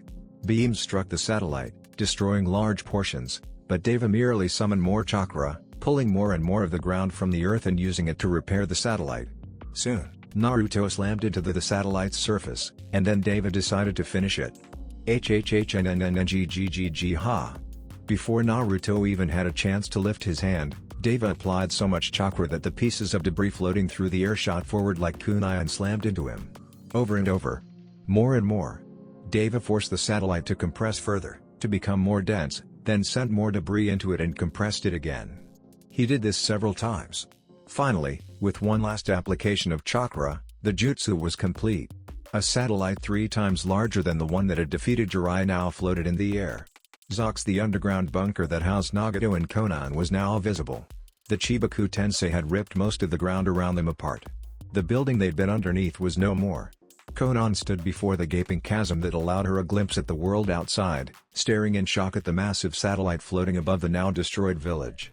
Behind her, Nagato's heavy rasping created staccato echoes around the space. With a worried look on her face, Konan turned back to Nagato, whose emaciated form was more visible now that their room had been exposed to the outside world. Her friend was hunched over. Bony shoulders and arms extended at his side, stuck into a pair of large cylindrical devices that were further connected to a massive structure behind him with wires. She could see his ribcage.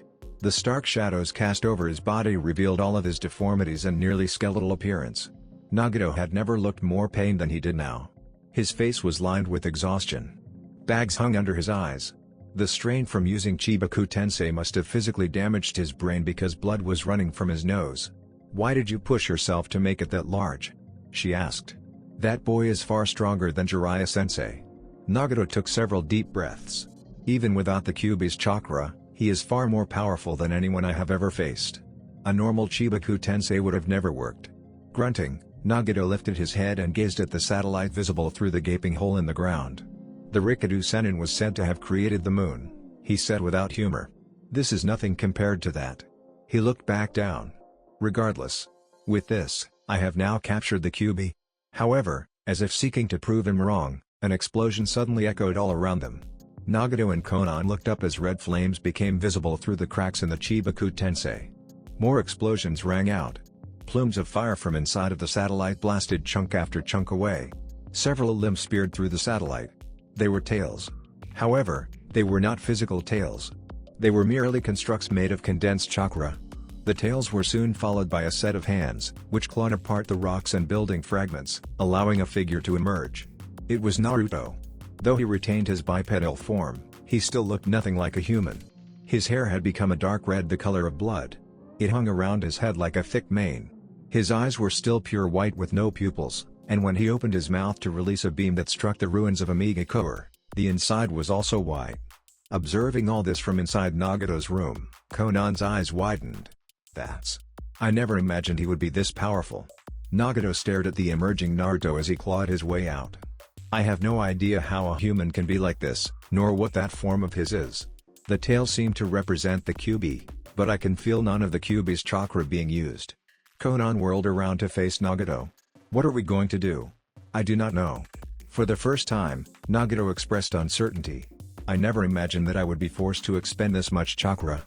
I do not have enough to create another Chibaku Tensei. I do not even know if I have enough to continue fighting. Nagato's eyes narrowed in frustration. His chakra hasn't diminished in the least.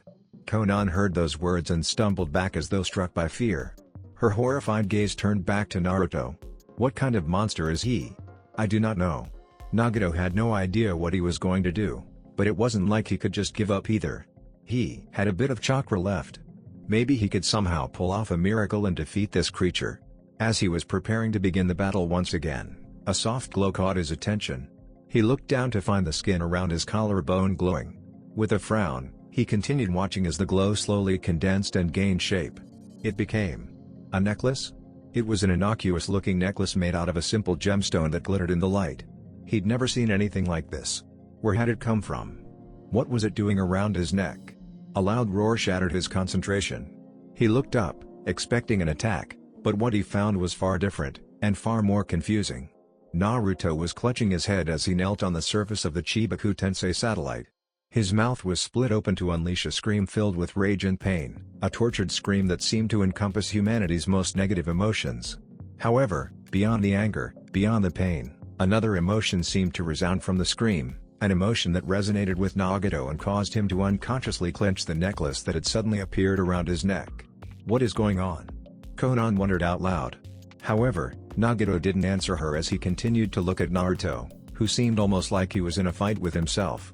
The emotion that he heard in Naruto's scream, which kept him from speaking, was sorrow.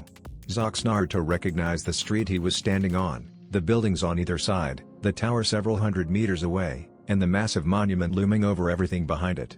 A sense of familiarity surged through him. This place, which looked exactly like Konoha, was, in fact, a replica created by the seal that kept the Kyuubi Akane locked away inside of him. How did I get here? He had been trying to enter the seal for over a year now with no luck. Why had he entered the seal now? As he walked along the deserted streets, his feet taking him to where he knew Akane resided, he tried to figure out what he was doing here. He'd been fighting again Pain alongside Jiraiya, and then Neuro-Sennin. Naruto gritted his teeth as he stopped walking. He struggled to hold back the emotions pouring from him, to keep his sorrow in check. That's it, a voice whispered to him. Just like that. Let your sorrow, your anger, your rage flow through you. You want to take revenge, right? You want to destroy the person who killed your sensei, right? Then just give yourself to despair. I'll do the rest. It had been a long time since he'd heard that voice, but not long enough that he had forgotten it. Feeling a jolt race through his spine, Naruto quickened his pace, racing through the streets before, eventually, even those faded away to present a wide, open space. The last time he had visited this place, Akane's seal had been a small house, a one-story building with no outstanding features other than the numerous seals surrounding it. Inside had been a single room. Big enough for one person, the room had many comfortable amenities, including a bed, a dresser, and several other pieces of furniture that the house's resident never actually seemed to use. That was gone now. The house was gone. In its place was a stone pillar with a height of at least 4 meters and a width of 2. It emerged from the ground like a stake set to skewer the sky. Wide at the bottom, it grew more narrow the further up it went, ending in a sharp point.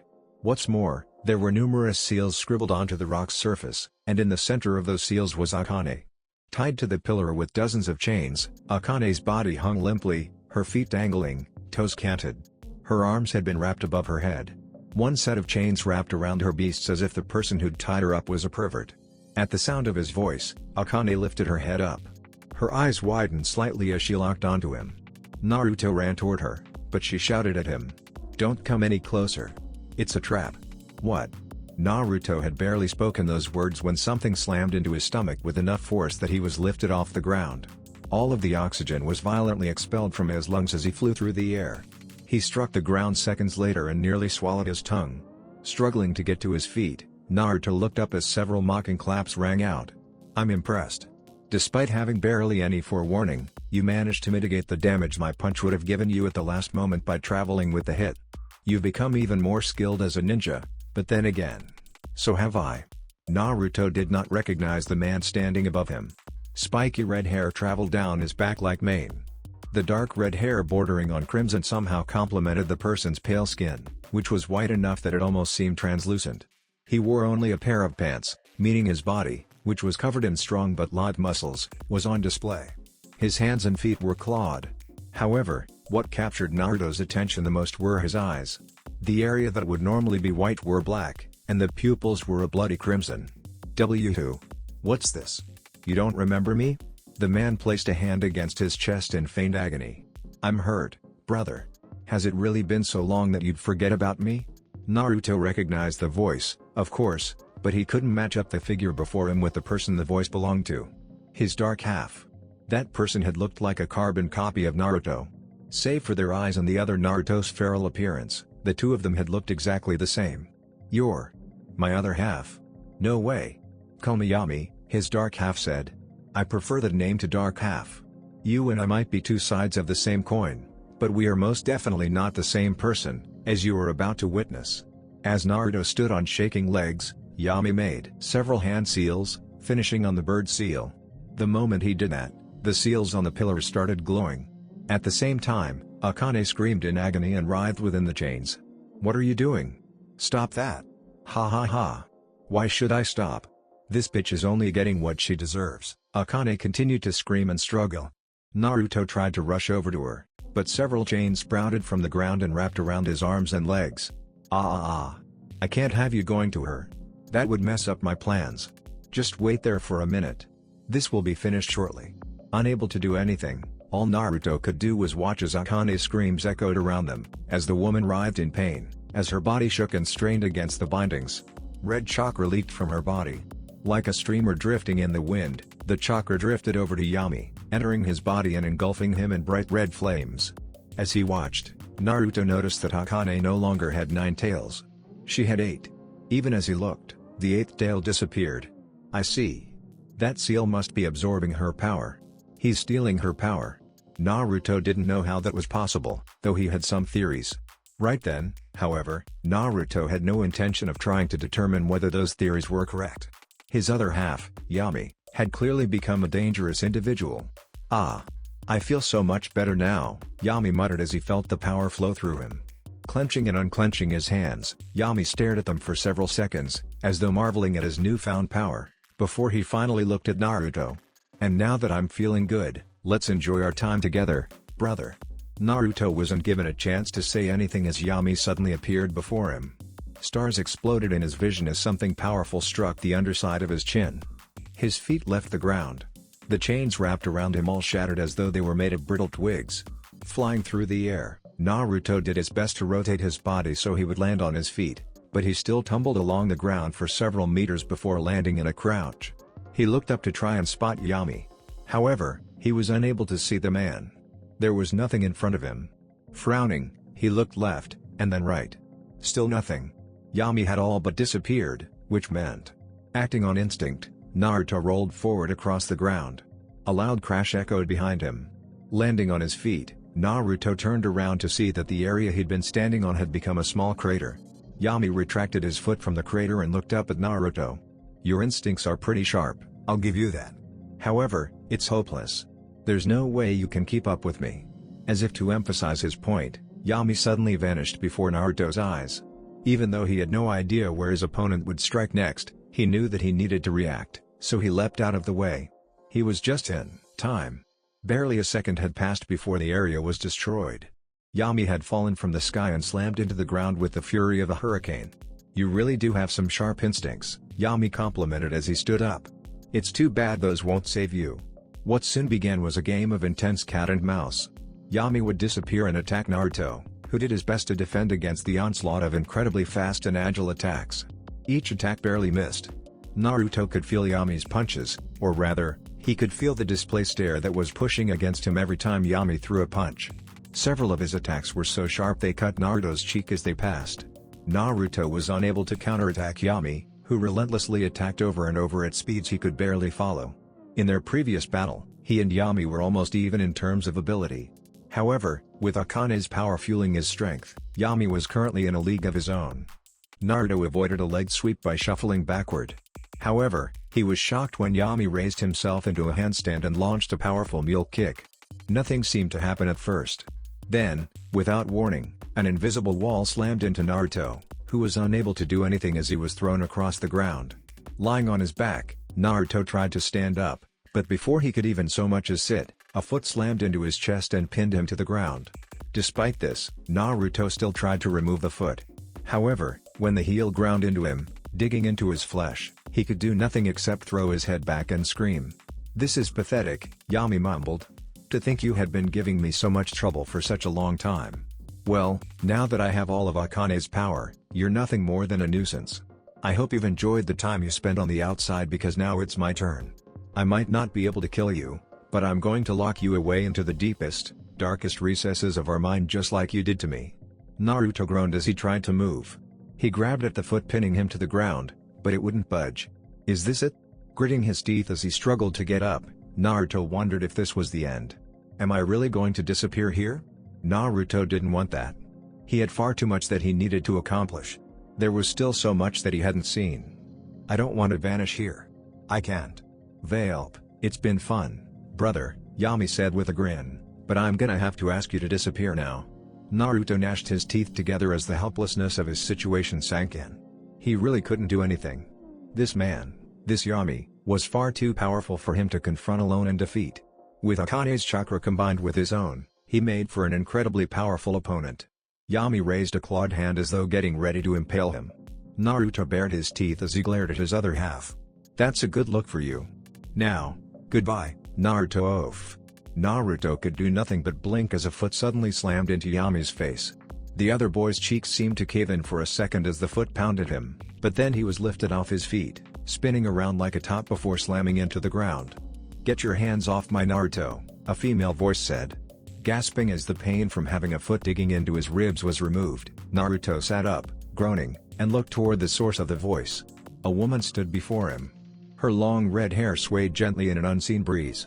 Naruto only had a glimpse of her profile, but he could make out fair skin and bright blue eyes. The green dress that she wore complemented her figure. It was sleeveless and had straps tying it together from the back, making Naruto think of an apron almost. Underneath her green dress was a sleeveless white shirt. You are. The woman glanced over at Naruto and gave him a grin that was oh so familiar. He recognized that grin. How could he not? It was the same grin he often gave. "Naruto, I know this might seem a little weird, but my name is Kushina Uzumaki. And I am your mother." "Am my mother?" Naruto was startled, but he stood up and looked at the woman. "Hey, are you really?" "Yes." Kushina smiled at him. However, a surge of chakra made them both snap their heads toward Yami, who had stolen another tail's worth of chakra from Akane. "I'm sorry. I would love to talk with you some more, but now is not the time. Let's take care of this guy first." "Alright." Naruto winced as he stepped up to stand beside the woman claiming to be his mom. Yami was glaring at them both, though his eyes flickered with uncertainty when they landed on Kushina. "Humph. You must be a chakra imprint left behind by the seal," he said. "I see now. When the Yondame Hokage sealed that bitch inside of us, he also left a portion of your chakra with us." "That's right." Kushina adopted a fighting stance, feet spread apart and hands raised in a guard. "I'm a chakra imprint left behind to act as a guardian to the sealed Akane. In the event that the seal ever came loose or broke, I would become active and act to repair the seal." She paused, then took a shuddering breath. "It was also done so I could see my little boy at least once, to talk to him at least once. Like I care about why you're here. You're just getting in my way. Mother." Yami burst forward, disappearing like he had done last night. However, while Naruto had trouble keeping track of him, Kushina didn't seem to suffer from the same problem. 6 chains erupted from her back and speared the ground in front of them, creating a thick wall.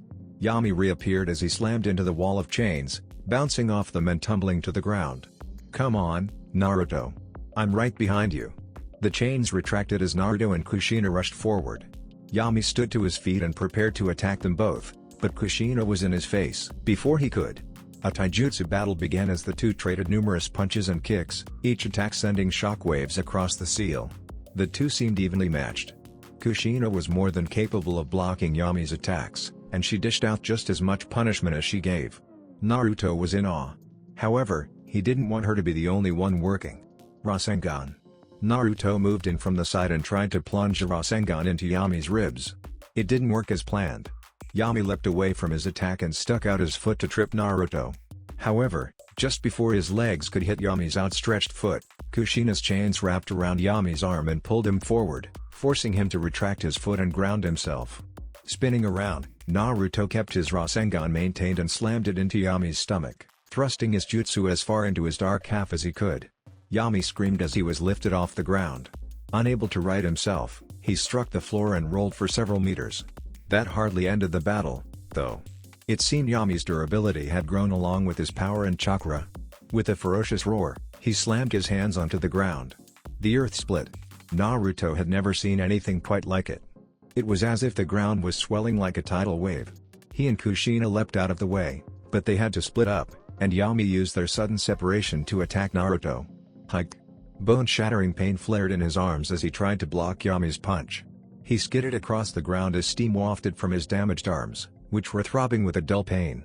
"Don't think having our mom on your side means you've won." Yami rushed up to him. "I'll kill you.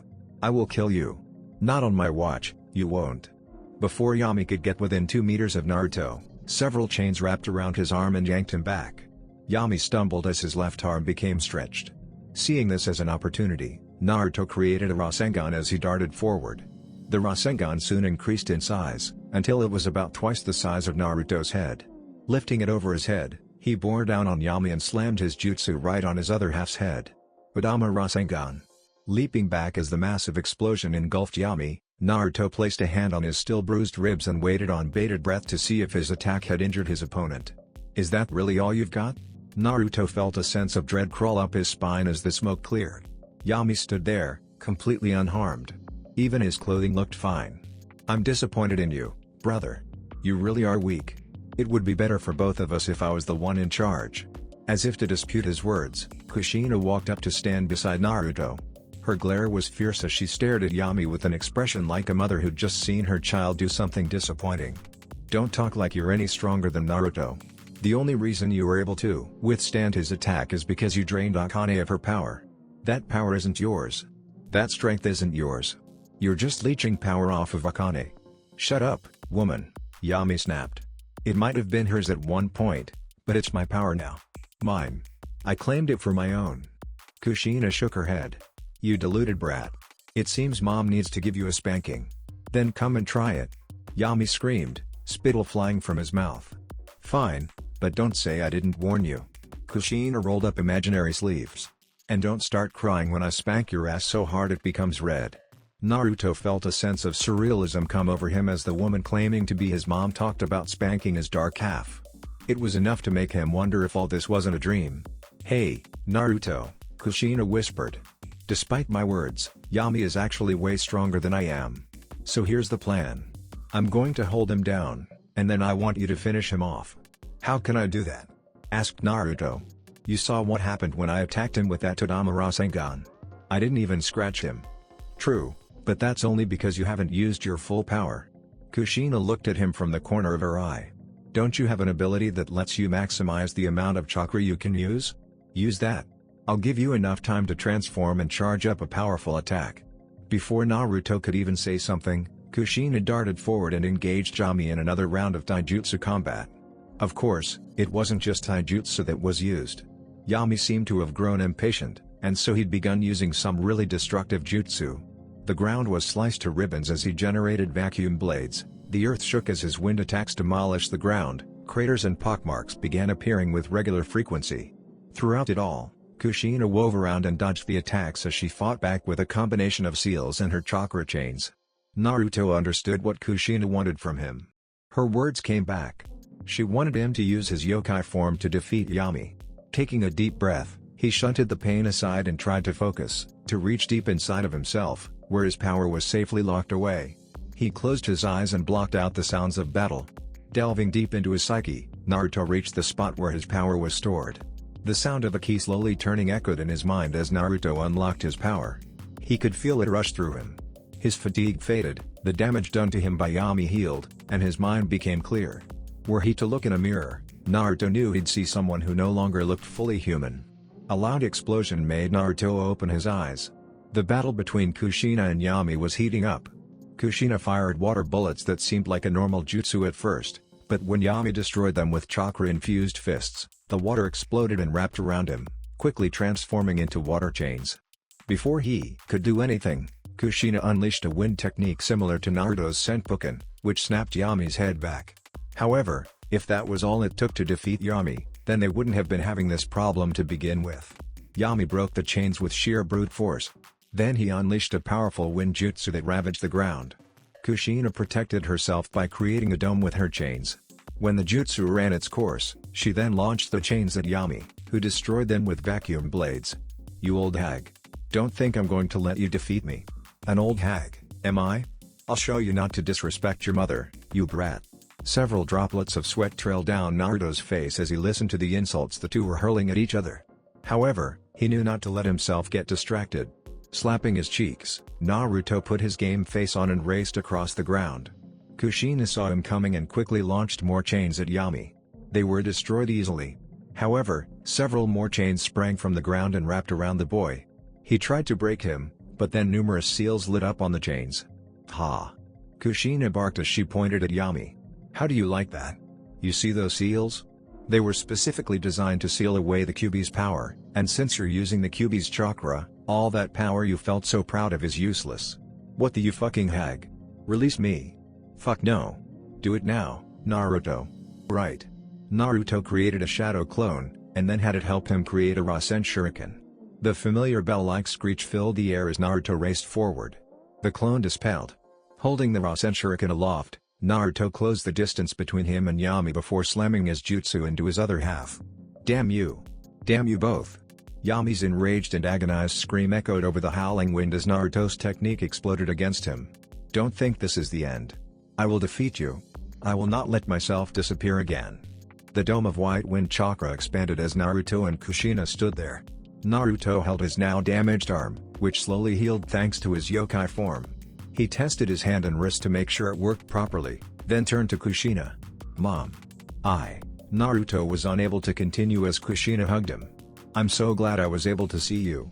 She leaned back to stare into his eyes. "I wish we could talk more, but there's something we need to do." "Something we need? Like what?" The moment this question left his lips, the earth around them began to rumble. Naruto looked around. His eyes bulged when several cracks appeared in the sky. It wasn't just the sky either. Cracks were appearing all over the place. It was as though the world were being slowly shaken apart. Because Yami destroyed the original seal in order to steal Akane's power, this place can no longer maintain itself, Kushina explained. "And because the seal is gone, I can't repair it." "Then what can we do?" "I'll show you. Come on." Kushina turned toward Akane, who was still chained to the pillar. Suddenly realizing that she was in danger, Naruto raced past his mom and ran up to the other redhead, who gazed at him with a forlorn look. "Akane? Are you okay?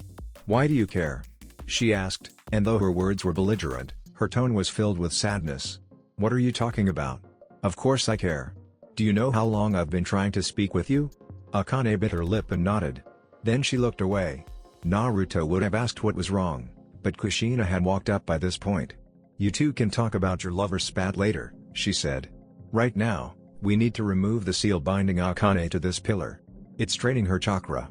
Naruto, you should understand enough about sealing to create a counter seal that can get rid of these. Help me remove them, quickly." Kushina's words were followed by action. She began methodically creating seals using the Fuinjutsu method where she used her chakra as a replacement for ink. Naruto watched her work for a moment, and then turned to one of the chains. She was right. It was a fairly simple seal, though because of how many seals were involved in this array's construction, it looked more complicated than it really was. Following his mom's example, Naruto's fingers glowed a bright blue as he began to remove the seals. With each seal they removed, the chains around Akane disappeared. The last chain to disappear was the one wrapped around her middle. When it did, she fell forward, but Naruto appeared there to catch her. He almost fell under her weight. So much of her strength had disappeared that she couldn't even hold herself up. Naruto lifted her into a princess carry, and while Akane complained about how humiliating it was to be held like this by a human, she didn't have the strength to break free. Well, it looks like this is it. Kushina smiled sadly. What? The seal that kept Akane inside of you is gone. That seal was also what kept me here. Without it, I can't stay here anymore. Wano. But what about our talk? I thought we were going to get to talk more. So did I. Kushina looked like she was on the verge of tears. I wish things could be different. I'm sorry, Naruto. Damn it. Naruto knew there was nothing they could do about this, but that was what he hated. He despised that he could do nothing in this situation. He was powerless. Before I go, I have a few things to tell you, Kushina said. Naruto looked up. Naruto. You're going to experience a lot of pain and suffering. Remember who you are. Find a goal. A dream. And don't stop trying until it comes true. There's so much more that I want to say. To teach you. I want to stay with you. I love you. Naruto didn't know why, but he felt like he'd heard those words before. He tried to stem the flow of tears that dripped down his face. He sniffled, once. A soft hand touched his cheeks and began wiping at his tears. It was Akane. He looked down as she touched his face, a complicated expression twisting her fair features, though she stopped and turned away from him the moment she noticed his eyes on her. Akane? By this point, Kushina's body was translucent and disappearing fast. I'm sorry you and I never saw eye to eye. I hope you can eventually forgive me. Also, I want you to be more honest with your feelings. I've been watching you mope ever since you locked Naruto out, and it's annoying. Stop that. Be honest with yourself. That's the only way to live a long and happy life. Pretentious brat, Akane muttered. You're 1,000 years too young to lecture me. I really wish I could stay longer. Just like with Naruto, Kushina's eyes were welling with tears. But it looks like this is it. I love you, Naruto. I love you so much. Goodbye.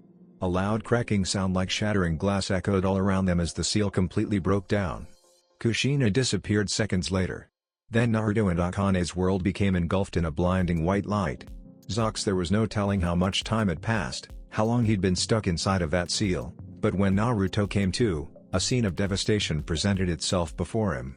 Once towering buildings were nothing but rubble now. Fire and smoke clogged the atmosphere. The heat from the numerous fires singed his skin. A weight in his arms made Naruto look down. He was holding someone, a young woman with hair like fire and pale skin. She didn't have a stitch of clothing on. The gentle swell of her breasts, the lovely contours of her waist and hips, all of it was on display. Her naked body was pressed firmly against his as he carried her like a princess, the large swell of her breast pushing into his chest. Akane? So the seal that had kept her locked inside of him really was gone. It looked like she was unconscious right now, perhaps due to the backlash that came from leaving the seal. Even he didn't understand how this worked. Seals that were powerful enough to keep Baijiu locked up were complicated. The one that kept Akane imprisoned was even more so. What's more, a situation like this had never happened before. A sealed Baijiu being unsealed and the Jinchuriki surviving the process? Naruto suspected the only reason he was still alive was because he was no longer human. As much as he would like to ponder the situation more, Naruto understood that now was not the time. He looked around some more. He could not find a single trace of pain. The group of 6 people he'd been fighting. What had happened while he was stuck inside of the seal? Naruto had no recollection. He wandered through the destitute streets of the city he once called Ame. This place really was a wreck. Some buildings had been gutted, while others had been demolished entirely. Naruto sent chakra to his legs and jumped onto the largest piece of rubble he could find. Surveying the city, he almost cringed at what he saw. Amigakura was destroyed. Demolished. Gone. He'd assumed maybe just this one section of the city had been damaged, but no, it looked like the entire hidden village was no more. Everywhere he looked, he saw nothing but destruction, destruction, destruction. The only odd thing about all this was that he saw no corpses amid the ruins. He hoped that meant the villagers had been able to escape. In the center of the city sat a large sphere, similar to the one that Jiraiya had been captured in, but far larger. He'd estimate the size at maybe 50 or even 60 meters in diameter. Unmoving, it remained situated between several destroyed buildings. Hopping back down from the rubble, Naruto waded through the city. First things first, he needed to find clothing for Akane. Holding a naked girl was awkward. It took more time than he would have liked, but Naruto did eventually find a simple set of clothing, an overly large t-shirt and some shorts. Unfortunately, The shorts didn't fit because her tails kept getting in the way. She only had 6. Naruto suspected it was because Yami had stolen the other 3. Still, he had to forego the shorts, which meant instead of carrying a naked fox lady, he was carrying a half-naked fox lady with no panties. That didn't make him feel much better. He wandered the ruined city a bit longer. He didn't know what he was searching for. Jiraiya's remains? Pain? That Konan lady he had been fighting? In either event, Naruto soon came to realize that there was no point in remaining in Amigakura and made his way out of the village. Amigakura was surrounded mostly by flatlands and rivers. Naruto followed the path that he thought would take him back to Konoha via one of those many rivers, which wound back and forth in a curved pattern like a lazy snake resting on the ground. He blinked once as his vision blurred, paused to shake his head, and then began moving again. Akane rested in his arms. Her eyes were closed and her breathing even. She seemed to be sleeping. As he walked, her legs swung back and forth, dainty feet bouncing as he followed the winding path. The sun overhead was setting, traveling down past a range of mountains, though he could barely see it thanks to the clouds covering the sky. He would need to find a place to stop for the night. With a grunt, Naruto shifted the woman in his arms.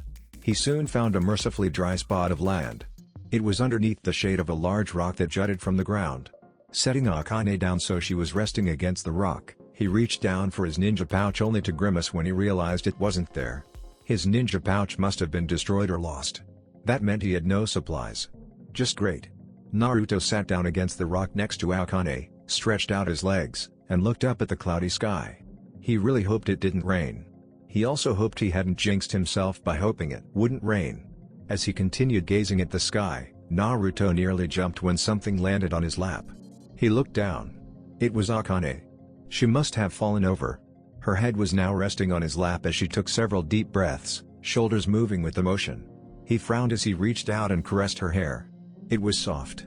The longer he continued stroking her hair, the more Naruto became aware of his own aches and pains.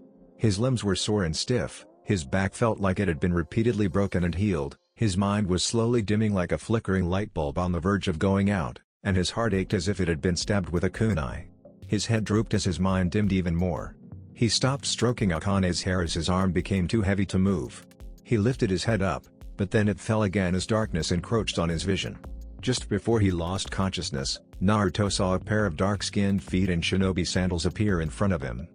That's it for this video. I hope you all enjoyed the video.